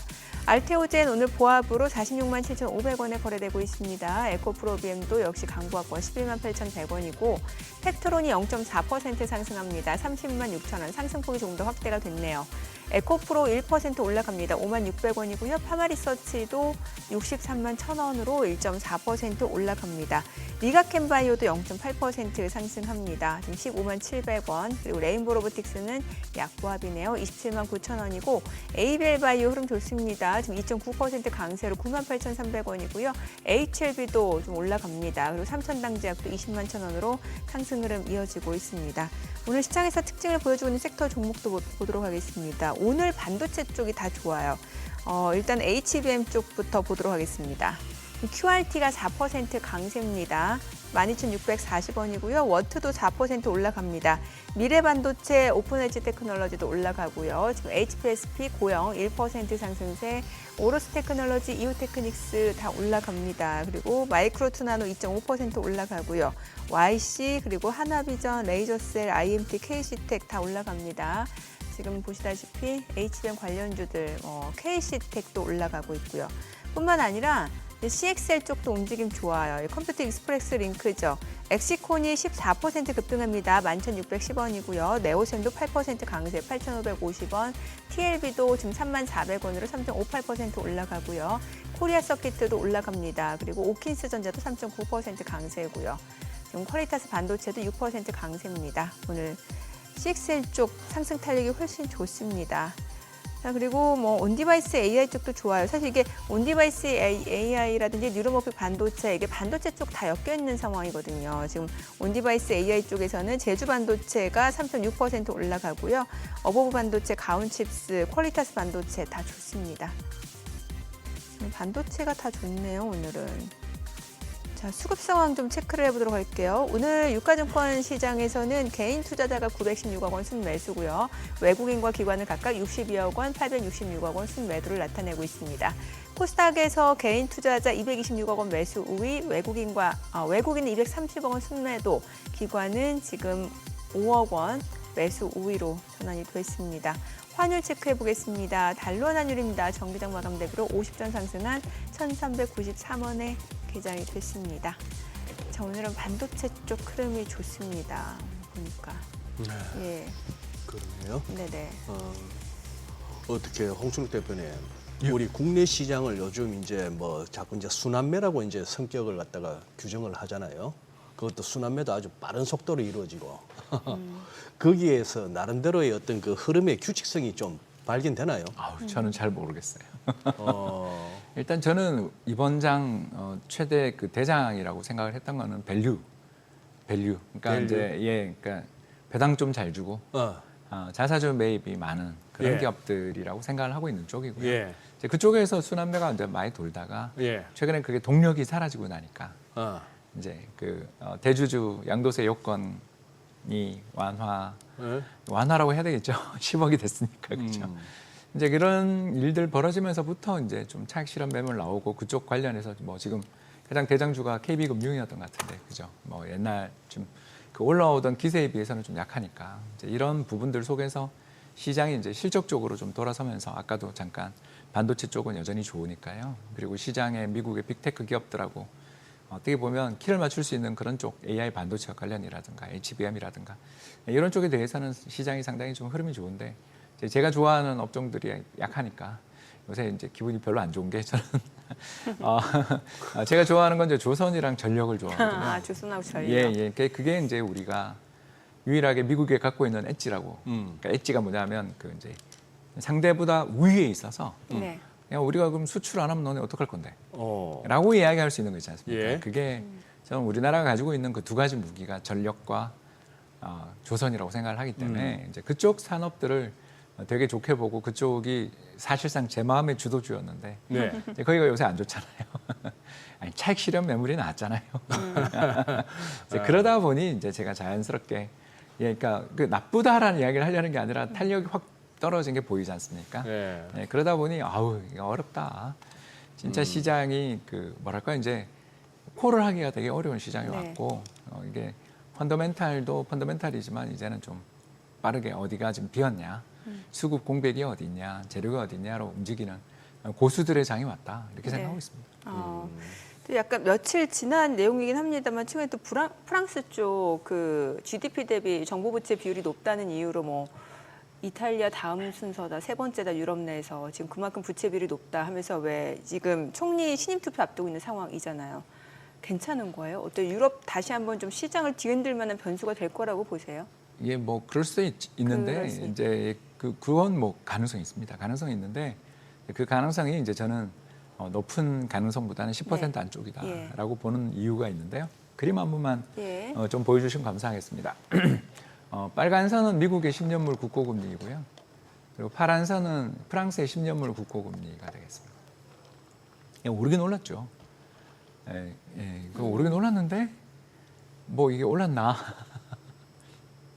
미국보다 낮은. 예, 이제 이런 걸 보면 우리가 알 수 있는 거죠. 이게 정치적 문제구나.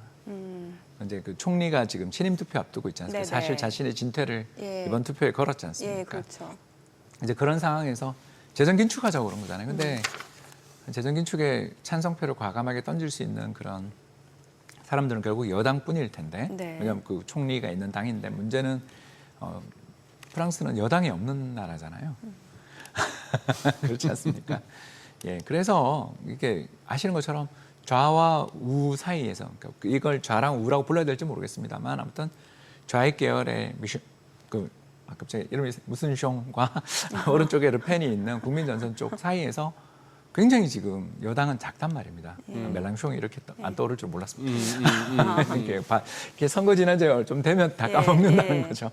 그래서 이런 상황에서 이제 정치가 표류하고 그 정치의 표류 속에서 재정 긴축을 하자라는 채권시장 참가자들이 되게 좋아하는 이야기를 안 될 것 같으니까 그러면 뭐 프랑스 채권 재미없네 이런 정도로 봐야지 저게 이제 나라가 망한다라는 스토리로 가려면 아시는 것처럼 저 채권의 만기가 옛날 그 이탈리아나 그리스나 스페인처럼 좀 단기화돼 있거나 그리고 두 번째 레버리지가 특정 시기에 굉장히 집중돼 있고 네. 무엇보다 유럽 중앙은행이나 독일 쪽에서 팔짱을 끼고 있어야 위기가 터지는 건데 지금 그런 건 아니잖아요. 예. 특히 ECB가 굉장히 리카르드가 굉장히 적극적으로 돈을 풀려는 쪽에 서 있지 않습니까? 그리고 금리 동결한 지도 꽤 됐고 그러니까 인하다 지금 동결 중입니다만 언제든지 인하를 할 수 있는 상황이잖아요. 명분만 잡으면 얼마든지 추가 인하가 가능한 상황인데 굳이 지금 저런 그 상황에 대해서 그 프랑스의 운명이 걸렸다는 건 총리님 의견이신 거죠. 이제 저분은 이제 정치 생명이 끝날 때 되니까 바른 소리 하시는 거죠. 그러나 어떡하겠습니까? 우리도 그렇고 저런 나라들도 다 그렇고 극단적으로 분열돼 있을 때는 합의가 되게 힘들거든요. 네. 그래서 합의가 잘 안 되는 상황에서 강력한 긴축을 한다. 그게 정치적 사망 신고거든요. 그래서 그런 거에 대해서는 저는 뭐 내각은 붕괴될 거라고 봅니다만 그게 저 나라 경제의 붕괴로 간다라는 건 좀 너무 과한 해석 아니냐 그렇게 봅니다. 저분의 표현이다. 기본적으로 이제 처음 시작하면서 이제 홍 대표께서는 어느 정도 뭐 과열의 조짐은 있으나 여기서 먼저 발을 뺄 거는 아닌 것 같고 예. 그 말씀이었고 지금 이제 몇 가지 짚어보는 거는 혹시라도 이렇게 달리고 있는 시장에 제동이 걸릴 만한 요인이 뭔가를 싶어서 짚어보는 건데 그렇죠. 이제 그 중에서 이제 프랑스를 비롯한 주요국들의 이제 재정 건전성 문제를 한번 건드려 보는 겁니다. 예, 그런 상황인데 크게 그거 할 건 아니다 했는데 아니 그나저나 요즘 프랑스에서는 대통령은 그렇게 중요하지 않나요? 마크롱 어떤 존재감이 예전 같지가 않아요. 그 외교 분야 말고는 안 보이죠. 그러니까 어디 가서 폼은 잘 잡는데 무슨 뭐 이런 결정적인 순간에 마크롱이 이런 얘기가 안 나오네요. 국회 해산한 다음에 참패했기 때문에. 참패했기 때문에. 예, 그래서 좌파 전선이 그 이제 프론트라고 하니까 전선이 맞겠는데요. 아무튼 지금 사회당은 아무 힘이 없는 당이고요, 저 당은. 그래요? 예, 그래서 좌파 전선이 있고 그 다음에 국민 전선이 있지 않습니까? 이 양당이 그 둘을 합치면 거의 전체 의석수의 대부분을 차지하는 그 양당이 근데 서로가 굉장히 사이가 안 좋습니다. 당연한 이야기죠. 왜냐하면 외국인 다 추방하자고 말하는 마리 르펜 계열의 정당과 차기는 거기로 보이거든요. 지금 지지율이 엄청나게 높습니다.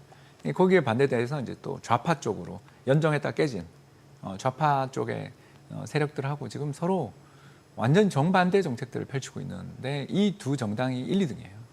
지지율 1, 2등이고 그 의석에서 가지고 있는 것도 1, 2등입니다. 그러면 대통령이 가지고 있는 저 당은 그러니까 그 지지난번 선거 때 그렇게 압승을 거뒀던 그 정당이 지금 사실상 해체된 상황이라고 봐야 되거든요. 그러니까 대통령 입장에서는 이제 외교 말고는 할 게 없는 거죠. 영이 하나도 안 서는. 그리고 지금 그거는요. 가끔씩 월가 쪽 시황에서 보니까 무슨 10월쯤 가서 또 미국 정부 셧다운 얘기가 나오던데. 300번째 셧다운이 되겠고. 알겠습니다. 예, 아니 그 재정을 통제하고 싶어가지고 이렇게 부채 상한선 둔 건 좋았는데 맨날 깨지니까 이게 이제 뭐 공무원 휴가용으로. 네. 공무원 휴가용으로. 예, 시퀘스터도 있었고 옛날에 그래서 뭐 이게 클린턴 때부터 이게 맨날 잠깐 열어서 한도 해서 또 하고 이게 전부 다 정치적인 거죠. 그러니까 시원하게 부채 한도를 갖다가 좀 높여놓으면 될 텐데 그거는 또 국민들한테 보기에 눈치 보이잖아요.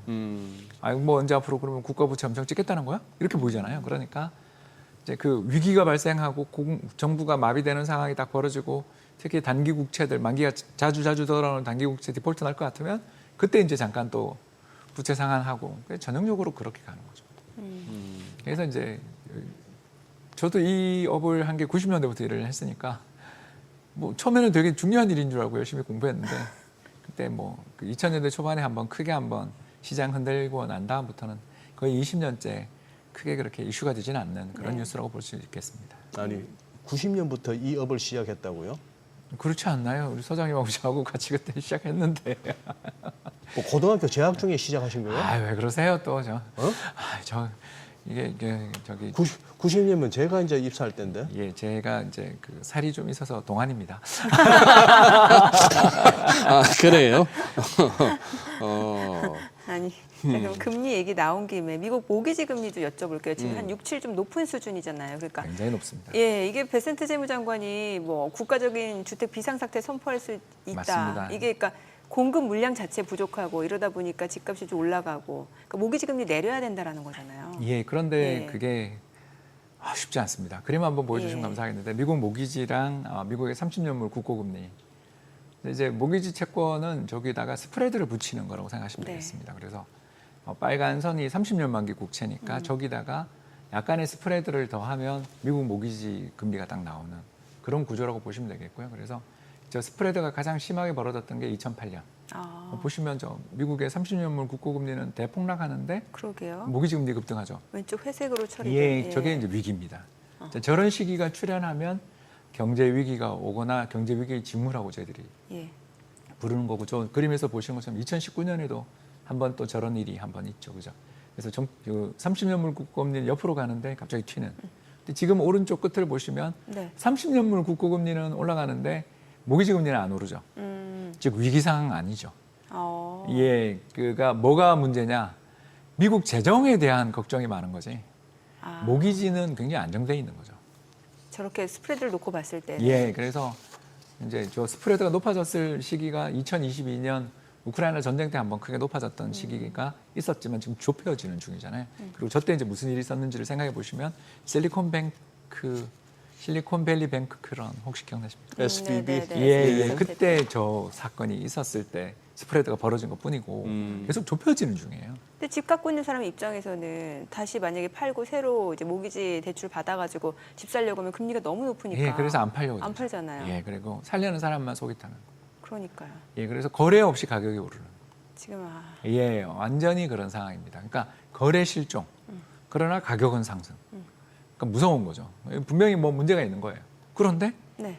막상 모기지 시장에서 그런 문제가 생겼냐고 봤더니 아니 지금 국고금리 올라가는 거에 비해서 모기지 금리 내려가니까 그러니까 더 디폴트 내릴 리스크나 수도 이런 거는 아무 없는 거죠. 문제가 없는 거죠. 그러니까 그 실리콘밸리 뱅크런 때하고는 전혀 다른 거잖아요. 그러면 지금 현재 문제는 뭐냐? 미국 금리가 높은 거죠. 그러네요. 예, 미국 국채 금리가 높은 거. 미국 국채 30년물 금리는 왜 높냐? 트럼프 취임하고 올라갔잖아요.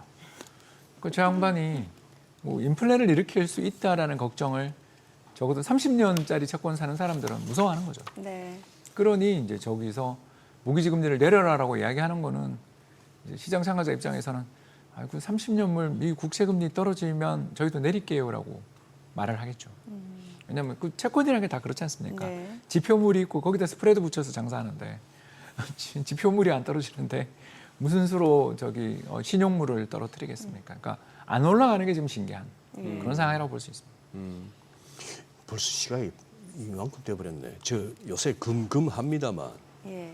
지금 뭐 골드만은 이제 오늘 이제 5천 달러 콜이 나왔어요. 예.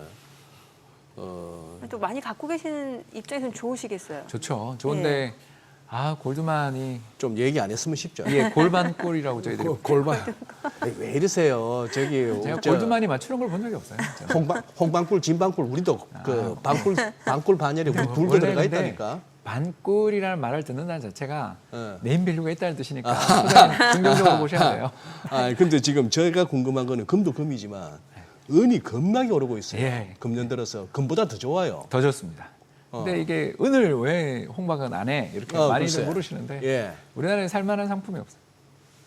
환해지 돼 있어요. 환해지가 돼 있어요. 환해지가 돼 있어요. 예, 그래서 은도 저 좋은 거 아는데 못 사서 아쉽습니다. 환해지 비용이 투자 요새 수단 엄청- 측면에서 좀 불가하다. 우리나라에서 살려면 이제 환해지를 하고 사야 되는데 그래서 예, 그 환해지를 하는데 우리 감내해야 되는 비용이 정부 정책금리 차이만큼 정도에다가 우리나라 국가 부도 CDS 가상금리를 더하게 되니까 한 3% 가까이 나오거든요. 네. 그러니 그걸 어떻게 저희들 환해지에서 벌써 3%까지인가? 투자자들한테 그걸 추천하기는 어렵고 음. 개인적으로 개인 투자자들 입장에서는 그냥 미국 ETF 사면 되니까 예, 충분히 저는 그 금이 오를 때 은이 빠지는 걸 본 적이 없다. 예, 그리고 은이 굉장히 쌌거든요, 사실은. 네. 그렇지 않습니까? 예. 은이 정말 인기가 없었으니까 그런 면에서 충분히 투자해 볼 만한 가치가 있는데 한국에서 투자할 만한 게 없어서 아쉽다. 이런 입장입니다. 그래서 금을 좋아합니다. 어쩔 수 없이 좋아하게 된. 대한 부재로 좋아하게 된. 대한 부재로. 예, 그리고 예. ETF가 계속 출시되면서 수수료가 계속 인하되고 있어서 너무 사랑합니다. 알겠습니다. 오늘 여기까지 듣겠습니다. 내용 그래요. 잘 들었습니다. 고맙습니다. 고맙습니다. 감사합니다. 네, 오늘 들으신 내용과 관련해서 다양한 정보 원하시는 분들 카카오톡 채널에서 머니랩 검색하셔서 친구 추가하시면 되고요. 머니쇼가 없는 토요일에는 오전 11시 유튜브 채널 머니랩에서 뉴욕 증시 리뷰 만나보실 수 있으니까요. 이 부분까지도 참고해 보시기 바랍니다.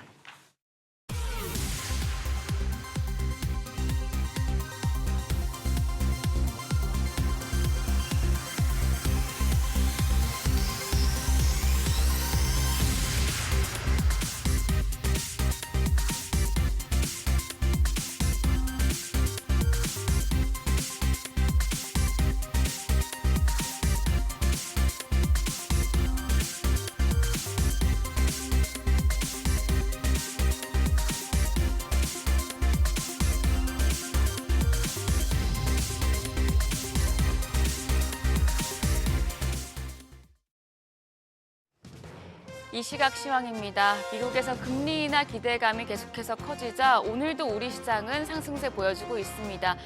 코스피 지금 3,200선 돌파 이후에 상승폭이 그렇게 크진 않습니다. 0.17% 오름세로 3,205포인트 가리키고 있고요. 오늘도 코스피보단 코스닥이 더 강합니다. 0.4% 가까운 오름세 808포인트에서 움직임 보여주고 있습니다. 수급 상황 보시죠. 오늘 유가증권 시장 외국인 금액은 소폭이지만 매수 우위입니다. 46억 원 사자 포지션 취하고 있고요. 개인 역시 915억 원 매수 우위 보여주고 있습니다. 지금 외국인 96억 원 매도 우위로 전환됐고 기관이 881억 원 팔자 포지션 취하고 있습니다. 코스닥 시장 보시죠. 여기서도 외국인은 오늘은 팝니다. 290억 원 매도 우위 기록 중이고요. 반면 기관이 9억 원 매수 우위, 개인 역시 297억 원 순매수 기록 중입니다.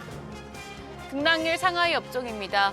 오늘은 해운 업종과 반도체 장비 업종이 상승률 상위권에 있습니다. 더불어 전자장비와 기기 업종도 상승하고 있습니다.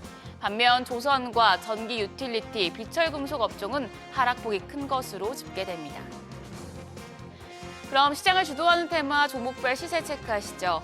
오늘은 반도체의 날입니다. 간밤 뉴욕 증시에서 브로드컴이 예상을 상회하는 실적을 발표했고 또 한 증권사에서 SK하이닉스가 1년 내에 50% 이상 오를 것이란 보고서를 내놓으면서 업계 전반이 들썩이고 있는데요.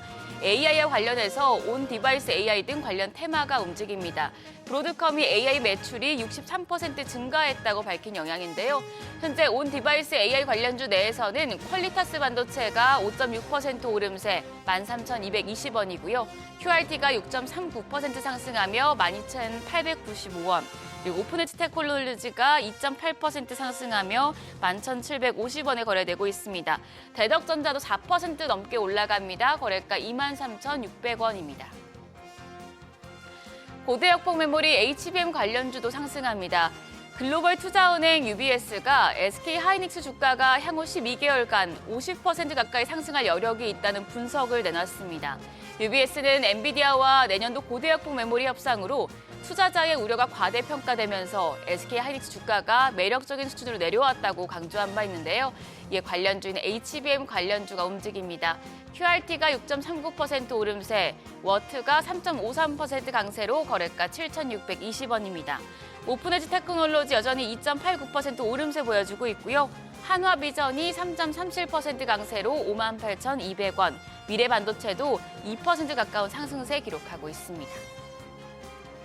반도체 장비단도 덩달아 움직이고 있는데요. 이쪽에서는 엑시콘이 17% 가까이 급등합니다. 11,860원이고요. 네오셈이 8.3% 강세로 8,570원, JNB가 7.2% 상승하며 8,410원대 거래됩니다. 더불어 저스템이 6.58% 오름세, 세크도 10% 가까이 상승합니다. 거래가 9,390원으로 집계되고 있습니다. 한편 해운주는 포스코그룹이 HMM 인수를 검토하고 있다는 소식에 관련주 상승 중입니다. HMM 인수가 포스코그룹엔 리스크가 있다는 분석이 나오면서 포스코그룹주 같은 경우는 약한 모습 보여주고 있지만 이제 HMM은 오름세입니다. 4.4% 강세로 23,500원에 거래되고 있고요. 그밖에 해운주 내에서는 대한해운과 KSS해운이 강세, 더불어서 흥하해운도 0.36% 오름세 기록하고 있습니다. 우리 시장 반도체 섹터가 오르며 지수의 상승을 견인하고 있습니다. 다만 어제도 장 초반에는 2차 전지 관련주가 수주 소식들로 급등했다가 장중에 상승폭 반납했었기 때문에 오늘도 시간이 지나면서 반도체 섹터 상승세 유지되는지 확인하셔야겠습니다. 지금까지 시장 상황 전해드렸습니다.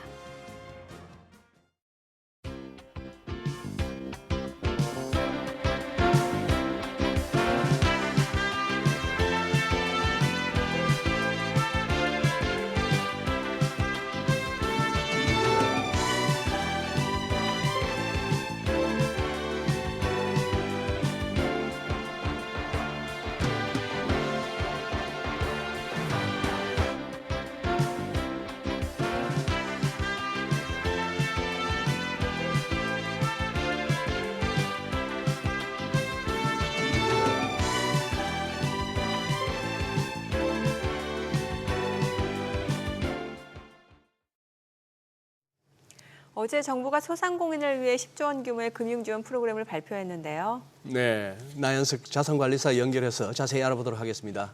안녕하세요. 안녕하세요. 네, 안녕하세요. 네, 이번에 발표된 소상공인 금융 지원은 뭐 성실 저게 뭐죠? 예. 네, 성실 상환자. 성실 상환자를 대상으로 한다고 하던데 구체적으로 어떤 지원 방안인지 한번 알려 주시죠. 네, 성실 상환자를 대상으로 신규 자금 10조 원을 공급합니다. 대출 한도는 기존보다 66% 이상 상향이 되었고 코로나19 관련 차주도 최대 1억 원까지 빌릴 수 있게 되었습니다. 지원 대상은 창업 7년 이내 지원의 경우 2조 원, 성장 융합업종에 대한 지원은 3.5조 원, 경영애로 기업의 지원은 4.5조 원 규모가 되겠고요. 한편 민간 금융권의 역할도 강화됐는데 은행권은 소상공인 성장 촉진 보증을 곧 출시하여 3조 3천억 원을 공급한다고 했습니다. 더불어 소상공인 금융비용 완화를 위하여 정부는 금리 경감 3종 세트를 병행한다고 했는데요. 구체적으로 개인사업자 대출 갈아타기 서비스, 금리 인하 요구권 활성화, 중도상환 수수료 개편에 상호 금융권 확대를 통하여 연간 최대 2,730억 원의 비용 절감 효과를 기대해 볼 수 있다고 합니다. 갈아타기 서비스는 내년 1분기부터 은행권 개인사업자 대출에 적용되겠고요. 내년 1월 신규 계약부터는 농수협, 산림조합, 새마을금고 등 상호 금융권 대출에도 합리적으로 중도상환 수수료만 부과되겠습니다. 네. 성실 상환 소상공인 폐업할 때도 이제 금융 부담을 덜 수 있도록 지원책이 나오고 있다면서요. 네, 맞습니다. 폐업 소상공인이 보유한 기존 지역 신용보증재단 보증부 대출을 최대 15년으로 상환으로 전환하고 저금리 혜택 등을 지원합니다. 이번 특례 보증은 2차 추경에서 코로나 피해를 입은 폐업 소상공인들의 상환 부담 완화를 위해 확고한 지원으로 예상이 집행되는데요. 지원 대상은 2020년 4월 1일부터 올해 6월 말까지 사업을 영위했고 현재 사업장이 폐업한 상태로 성실 상환을 이행하며 지역 신용보증재단에서 보증부 대출을 이용하고 있는 경우입니다. 신속한 보증 업무 개시를 위해 지역 신고의 보증을 거쳐 국민, 농협, 신한은행의 대출 이용하고 있는 고객을 대상으로 우선 시행되겠고요. 이어서 타 은행권과의 협의 등을 거쳐 9월부터 10월 사이 순차적으로 대상 은행을 확대해 나갈 예정이라고 합니다. 또 폐업 과정에서 필수적인 철거 비용을 위해 저금리 대출 상품을 신설하는데요. 대출 한도는 600만 원, 연간 2천억 원 규모로 내년 상반기에 출시되겠습니다. 금융위는 폐업 시 연체가 없는 차주에 대해서는 만기까지 일시 상환을 요구하지 않도록 은행권 지침에 반영된다고 합니다. 네, 오늘 내용 잘 들었습니다. 고맙습니다. 네, 감사합니다. 최근 부동산 시장 동향 또 주목해볼 관련 이슈들에 대해서 짚어보겠습니다. 네, 도움 말씀 주시기 위해서 한양대 도시공학과 이창무 교수님 나와 계십니다. 어서 오세요, 교수님. 안녕하세요. 예. 교수님 무슨 뭐 부동산 시장 문제 그 중에서도 아파트 매매 가격 흐름부터 한번 좀 짚어주시죠, 최근에. 네. 예, 뭐 전국적인 상황은 사실은 뭐 큰 문제는 아니고요. 네. 전체적으로 봤을 때는 서울을 제외하고는 하락세에 가까운 그런 지방들이 네. 대부분이고 예. 서울만이 좀 상승하고 있느냐 아니냐에 대한 많은 논란이 있죠. 예. 그래서 최근에 6.27 대책 이후의 시장 변화라는 게 보통 저희가 이제 부동산원의 주간 시세 지수를 가지고서 그 네. 변동률로 이제 시장 상황을 판단을 하는데 부동산원 지수로 보면 뭐 하락하지는 않는 것 같아요. 상승세가 점점 둔화되고 있는 상황이고 뭐 이번 주에 나온 자료를 보더라도 한 0.08 서울이 예. 정도 수준에서 뭐 왔다 갔다 하는 그런 상황인 것 같습니다. 근데 반면에 이 시세 지수가 사실 그 실거래가 지수와 비교해서 보게 되면 생각보다는 후행하는 그런 경향이 있어서 예. 실제 지금 시점에 어떤 일이 벌어지고 있는지 또 과거에 어떤 일이 벌어졌는지에 대한 그런 판단이 시세로 보는 것과는 좀 틀립니다. 예. 그래서 그 화면에 나오는 자료를 보시면 파란색으로 나온 게 이제 실거래가 신고된 자료를 가지고서 주간 지수를 만든 네. 거고요. 그다음에 빨간색으로 예. 나온 주황색으로 나온 게 부동산에서 나오는 주간 시세 지수의 주간 변동률입니다. 그래서 쭉 보시면 뭔가 이렇게 봉이 있고 골이 있는데 네. 이 시세 지수가 실거래가 지수에 뭐 어떨 때는 한 달, 어떨 때는 한 두 주 이렇게 후행을 하죠. 어허. 그래서 예. 최근에 벌어진 상황을 보면은 뭐 토지거래 허가구의 경우에도 뭐 푸는 거야 그렇다 치더라도 다시 묶을 때 보면 실거래가 지수는 이미 한 두어 주 전에 하락하고 상승세 둔화되는 상황이었었는데 시세 지수는 그때 막 치고 올라가는 시점이었거든요. 네. 그래서 사실은 언론에서 그런 많은 포화에 대한 부분을 견디지 못해서 다시 묶어야 되는 상황을 만들 수가 있었던 거죠. 이제 그런 것처럼 뭔가 시장에 주어지는 정보를 시세 지수로 잘못 파악을 하게 되면 정책적인 선택들이 왜곡이 될 수 있다고 생각을 합니다. 이제 그런 면에서 이제 이런 실거래가 시세 지수를 실거래가 지수를 가지고서 좀 시장을 판단하기 위해서 노력을 하는데 다만 이 한 달 이상을 기다려야지 네. 실거래가 잘 축적이 예. 되거든요. 그래서 최근에 어떤 가격 변동에 대한 부분은 확신을 할 수가 없죠. 다만 지금 벌어진 상황을 보시게 되면 가장 오른쪽에 나와 있는 그래프를 가지고 판단할 때 주황색에 해당되는 부동산의 실거래가 주간 변동률은 여전히 뭐 마이너스로 안 떨어지고 조금씩 상승이 둔화되는 추세이긴 하지만 실거래가 지수로 보게 되면 벌써 한 달 전에 마이너스로 떨어진 상황이죠. 아, 예. 그래서 그러네요. 저점을 네. 찍고 이제 지금 그 뭔가 이렇게 횡보하는 그런 상황인 것 같아요. 그래서 이 시장 상황에 대한 판단이 유기실 대책에 대한 효과가 굉장히 강하게 발휘가 되었고 지금 시점에서 보게 되면 앞으로의 어떤 상황은 계속 하락세가 강하게 된다기보다는 횡보하는 구도 속에서 상승세가 벌어질 가능성이 높은 그런 시점이라고 생각이 듭니다. 왜냐하면 자료가 점점 쌓일수록 잠정지수 같은 경우에는 점점 올라가는 상황이 발생을 하거든요. 예. 그래서 네. 조금은 시세지수로 보는 그런 시장 상황과 실거래가 지수로 보는 시장 상황이 약간의 차이가 있다라고 판단할 수 있을 것 같습니다. 재건축 좀 여쭤보고 싶은데 이제 재건축의 대표적인 쪽 하면은 이제 뭐 압구정 쪽도 있겠습니다만 대치동 음마 아파트 이게 보니까 이제 재건축 정비계획 결정안 이제 가결이 됐고 서울의 낡고 오래된 아파트 대표로 좀 꼽히고 있는 상황인데 이게 정비계획 확정까지 무려 20년이나 걸렸다면서요. 그렇죠. 예. 20년을 채웠죠. 20년. 그래서 지어진 지도 오래됐습니다. 76년도인가 9년도에 준공이 됐으니까 예. 거의 뭐 50년 가까이 노후화되는 아파트라서 그동안 많은 이제 재건축에 대한 노력들이 있어 왔죠. 네. 근데 워낙에 큰 단지고 네. 거의 아마 한 4, 5천 가구를 전체 포괄을 하게 되면 이제 살고 있는 그런 단지라서 뭐 여러 가지 주민들 간의 합의도 힘들고 또 세대 수도 많으니까 손바뀜도 많고 또 그러면서 요구는 시와의 어떤 타협을 필요로 하는데 뭐 초기의 어떤 작업들은 나 50층 지을 거야 뭐 이러면서 나가니까 그래서 말도 안 돼 뭐 이러면서 싸우다가 예. 또 그 금융위기가 닥치면서 시장이 침체되기 시작하니까 또 동력을 잃었죠. 그래서 뭐 서울시에서는 뉴타운 출구 전략으로 해서 정비 사업을 거의 안 하다시피 하는 상황 속에서 시장이 좀 살아나기 시작하니까 다시 또 이제 뭐 50층에 대한 목심을 버리지 못하고 이제 추진을 했었는데 그 층수에 대한 서울시의 갈등이 굉장히 심했었습니다. 그러다가 이제 뭐 많은 뭐 갈등에 대한 부분들이 사업 진행을 이루어내지 못하다가 요번에 이제 50층에 대한 부분을 시가 받아들이고 대신에 여러 가지 공공기회에 대한 부분들 뭐 저류조라든가 뭐 주차장이라든가 공공보행 통로라든가 뭐 이런 것들을 이제 수용을 하면서 뭐 나름대로 타협으로서 이제 병행된 정비 계획이 이제 승인을 받게 된 거죠. 예. 그러면 이제 50층으로 지어지는 겁니까? 49층. 49층. 네. 그럼 이제 용적률 올려주는 특례가 적용됐고 그러다 보면 이제 공공 분양 물량도 포함될 거고. 근데 이제 이공유형, 지분 적립형 요 이제 공급 유형 두고 고민이 크다. 요거 좀 한번 설명해 주십시오, 교수님. 그러니까 원래는 네. 300%가 예. 가질 수 있는 법적인 상한입니다. 300%. 근데 그 정비 사업 네. 구역이 가질 수 있는. 근데 이 음마 아파트가 역세권에 바로 접해 있거든요. 예. 그래서 350m 이내에 있는 그런 단지들에 대해서는 상대적으로 1.2배에 해당되는 용적률을 줄 수가 있는 거죠.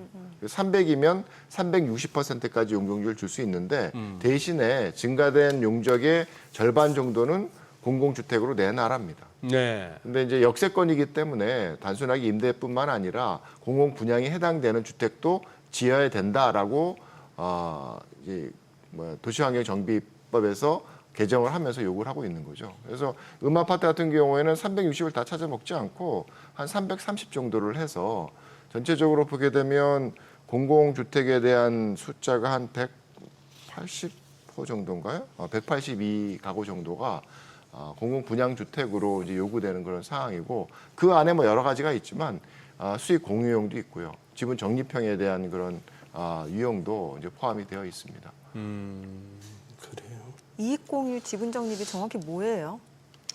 그러니까 이 공유형 같은 경우에는 이게 그 처음에 분양을 받을 때 분양가 상한제 대상 지역이기 때문에 좀 싸죠, 시세보다. 네네. 한 80, 70% 정도 겁니다. 또 거기에 또 80%로 분양을 받을 수가 있습니다. 네. 싸게 받는 거죠. 예. 대신에 팔고 나갈 때 네.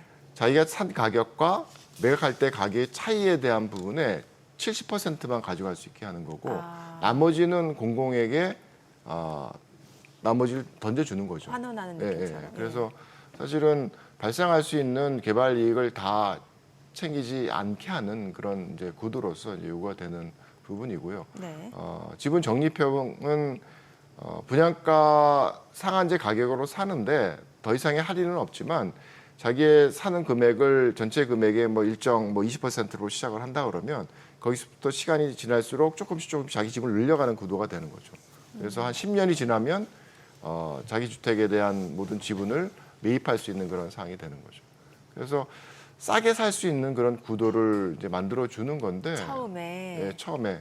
근데 이제 뭐 이게 일반적인 방법은 아니고요. 뭐 다른 나라에서도 하는 방법이긴 하지만 가장 큰 약점이 뭐냐면 이게 싸게 살고 싸서 팔고 나갈 때 오른 가치를 다 챙기지를 못하게 된다 그러면 자기가 살고 있는 집 정도의 주택에 옮겨갈 수 없다라는 게 이제 한계거든요. 나중에 그러니까 팔고 나서. 그렇죠. 예. 주택의 가격이라는 게 뭐 자산 가치의 측면도 있지만 비용의 측면도 있는 거거든요. 네. 뭐 내 집이 오르면 남의 집도 오르는 거니까. 그래서 전체 뭐 매각한 금액의 70%만 갖고 나간다 그러면 동일한 주택을 주변에 살 수가 없게 되는 거죠. 이제 그런 것들에 대한 한계가 있는 반면에 이런 발생하는 개발 이익에 대한 부분을 조금은 챙길 수 있는 기회를 제공한다라는 청년들에게 뭐 그런 뭐 나름대로의 또 뭐 장점도 있다고 생각을 합니다. 그 지금 말씀 주신 게 이제 공공 분양 물량에 해당되는 거죠. 저 두 가지 형태는.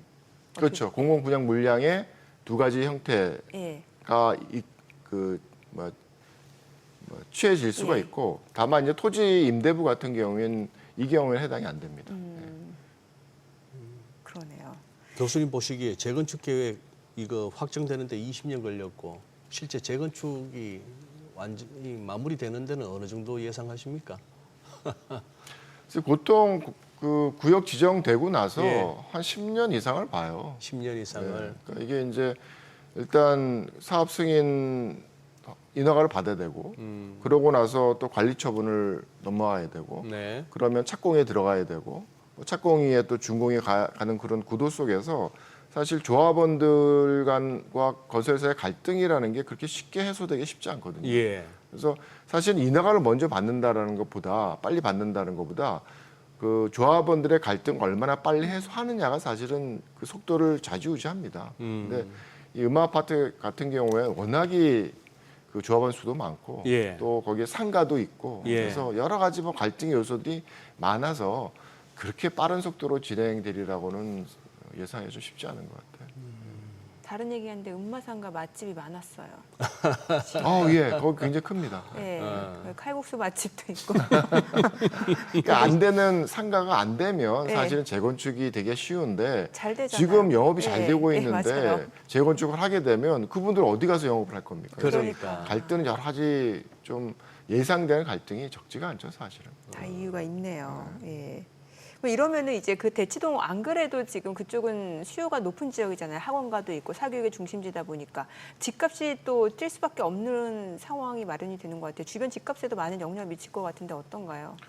글쎄요, 뭐 사람들이 생각보다는 뭐 똘똘해서 네. 영향을 받는 부분을 명확히 판단을 하죠. 그래서 이 재건축과 관련된 단계가 진행이 되면 해당 재건축 단지의 시장의 가격은 분명히 상승 요인으로 작동을 합니다. 그래서 올라가고 있는 상황이 되는데 주변에 있는 아파트들은 뭐 재건축 진행 속도가 늦은 데도 있고 이미 신축된 데도 있고 그래서 그 영향을 고지고대로 뭐 따라서 받으리라고는 생각하기 쉽지 않고요. 네. 앞에 나와 있는 화면에 나오는 그래프를 보시게 되면 이게 강남구의 그 앞에서 보여드렸던 주간 그 실거래가 지수를 법정동별로 뽑아서 제시한 겁니다. 보시게 되면 뭐 강남구라고 다 똑같이 움직일 것 같은데 다 다르게 움직입니다. 예, 예. 그래서 최근에 이제 그 재건축 관련돼 가지고 굉장히 파격적인 혜택을 받은 곳이 압구정 단지죠. 네. 거의 뭐 250m의 높이를 허용했으니까. 그래서 그게 이제 250m를 주게 되면 사실 날개를 펼쳐서 모든 그 호수에서 한강 조망을 완벽하게 볼 수 있는 그런 배치가 가능해지거든요. 네. 근데 지금은 한강을 볼 수 있는 가구가 전체 20%도 안 될 겁니다. 그래서 이제 그런 것들이 사실은 예상되는 가치를 상승시키는 방향으로 작동을 하는 거죠. 그래서 원인이 되면 저렇게 올라갑니다. 근데 주변에 있는 아파트를 해서 그만큼을 쫓아가지는 않죠. 보시게 되면. 그래서 저는 주변에 주는 여파는 생각보다는 그렇게 크지 않을 거라고 생각을 합니다. 예.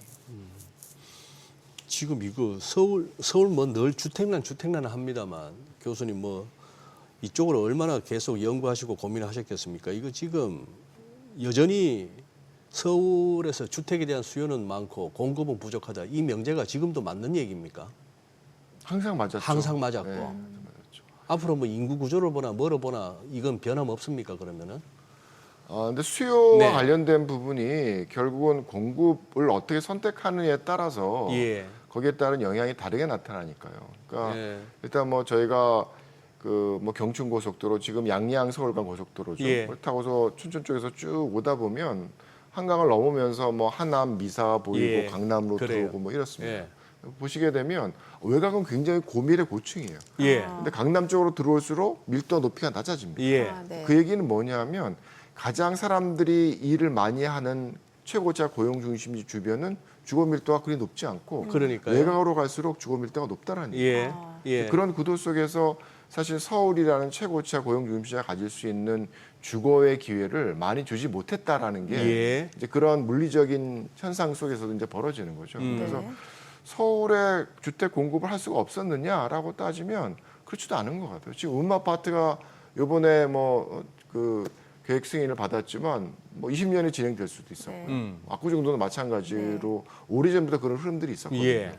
근데 그런 것들을 좀 더 북돋았다 그러면 지금의 서울시의 주택 공급에 대한 부분 많은 부분 해결될 수 있는 여건이 될 수가 있었겠죠. 네네. 그래서 저는 그 가늠자를 뭘로 보냐 하면 서울의 인구가 준다라는 것은 이분들이 값이 비싸서 떠나는 게 아니라 필요한 만큼의 주택이 지어지지 않아서 밀려난다고 생각합니다. 그렇죠. 예. 그래서 예. 왜냐하면 뭐 동경도 마찬가지고 인구가 축소되지만 동경에 있어서 인구는 늘어납니다. 네. 그만큼의 주택 공급이 이루어지고 있었다라는 거죠. 예. 그래서 서울도 마찬가지로 기회가 있었음에도 주택 공급이 충분하게 이루어지지 않으니까 인구는 동일하다고 하더라도 가구 분화가 점점 늘어나는 상황 속에서 주택수는 더 필요한데 그 인구를 담을 수 있는 주택수가 충분히 지어지지 않았기 때문에 가구 분화를 통해서 일정 사람들은 가구 분화에서 밀려나는 그런 뭐 경기도 쪽으로 밀려나는 그런 가구들이 생긴다라는 거죠.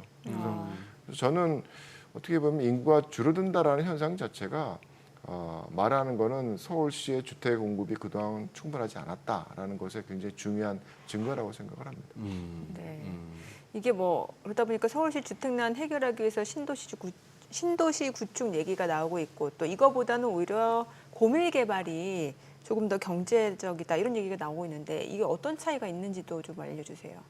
그러니까 조금 전에 이제 말씀을 예. 드렸지만 이 대도시가 있을 때 도시의 중심부의 주거 밀도가 높고 외곽이 밀도가 낮다 그러면 네. 취할 수 있는 장점이 뭐냐면 사람들의 고용지는 주로 중심지에 있잖아요. 예. 강남이나 예. 이런 곳에.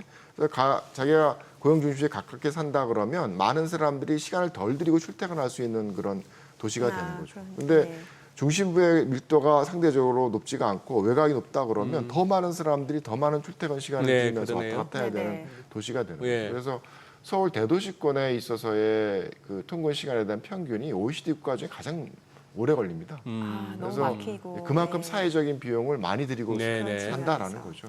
이제 그런 면에서 들여야 되는 사회적인 비용이 예를 들어서 지금도 이제 뭐 주택 공급이나 준공 물량이 부족하다라는 그런 사람들의 우려가 굉장히 큰데 그 시작은 사실 10년 전입니다. 10년 전 박원순 시장 때 뉴타운 출구 전략으로 거의 뭐 400개에 가까운 정비구역을 해제를 하면서 네. 그때 진행되면 지금 입주가 이루어질 물량들이 사라졌거든요. 그게 한 26만 호 정도가 됩니다. 네. 그래서 이 26만 호가 지금 진행이 됐다 그러면 사실 많은 사람들이 도심에 가깝게 살았겠죠. 예. 근데 그게 이루어지지 못함으로써 외곽에 어딘가에서 예. 가서 나가 산다 그러면 우리가 지불해야 되는 사회적인 낭비적 통분의 비용이라는 게 연간 1조 원이 돼요. 꽤 크네요. 그죠? 네. 그래서 도시의 공간 구조를 좀 더 효율적으로 만들어 간다라는 게 그 도시의 경쟁력을 만들어내는 데 굉장히 중요한 겁니다. 단순하게 뭐 집을 한 채를 비싸게 팔고 싸게 팔고의 문제 이상의 네. 사회적인 어떤 경제성의 문제가 있다라는 겁니다. 예.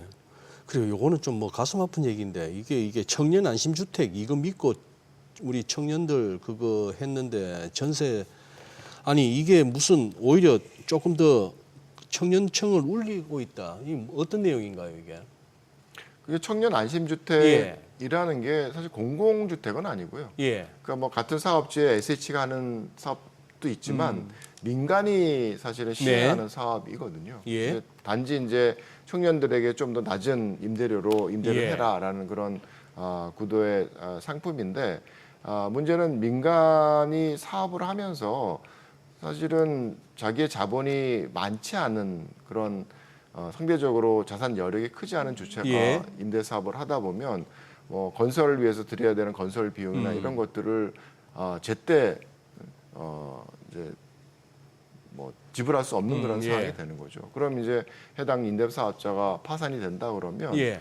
이게 뭐 경매로 넘어가면서 거기에 보증금을 많이 넣고 살고 있는 청년 임차 예. 가구의 경우에는 늦게 뭐 들어간 가구의 경우에는 후순위가 되는 거죠. 그래서 경매를 통해서 뭐 금액이 나온다고 하더라도 선순위는 찾아가는데 예. 나머지 일정 가구는 자기 보증을 못 찾아가는 그런 상황이 발생할 수가 있는 그런 구도가 벌어지는 거죠. 그래서 이번에 이제 벌어진 잠실에 있어서의 예. 청년 안심 주택이 그런 현상이라고 생각을 합니다. 아니, 그런 상황을 피하려면은 그러면은 민간 기업에서 한 거는 피하는 게 피하는 수밖에 없습니까? 어떻게 하는 거죠? 여러 가지 겁이 좀 나서. 고민스러운 게 있는 거죠. 그러니까 민간이기 때문에 뭐 공공이 모든 걸 책임질 수도 없는 거고 네. 사실은 뭐 보증금 반환 예. 보증 보험에 관련된 부분을 요구는 하고 있지만 사실 민간이 하고 있는 주체이고 또 민간의 자본 여력이 크지 않은 사업자이기 때문에 사업을 진행하면서 그 쌓아놓은 부채가 굉장히 큽니다. 그래서 론투 밸류 레이쇼가 한 60% 이상이 되는 경우에는 보증보험을 얻기가 쉽지 않은 그런 상황이 이제 발생을 하게 되거든요. 그래서 그런 것들도 이제 없는 상황에서 이제 임차인이 들어가게 되면서 자기의 보증금을 못 받게 되는 상황이 이루어지게 되는 거죠. 이게 무슨 놈의 안심주택입니까 이게? 오늘 여기까지 듣겠습니다. 내용 잘 들었습니다. 고맙습니다. 네, 고맙습니다.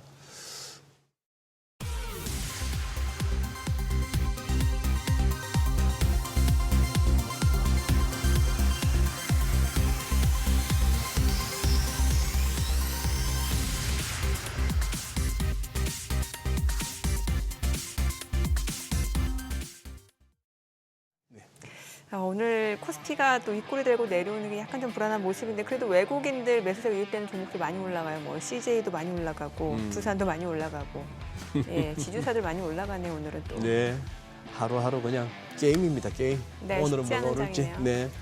네, 저희 방송 중에 전해드리는 내용과 관련해서 모든 투자 판단의 책임은 투자자분들께 있다는 점 알려드립니다. 네, 세상의 모든 돈 되는 정보 머니쇼 오늘은 여기서 인사드리겠습니다. 여러분의 모든 경제 SBS 비즈가 함께하겠습니다. 저희는 다음 주 월요일 오전 8시에 찾아뵙겠습니다. 고맙습니다.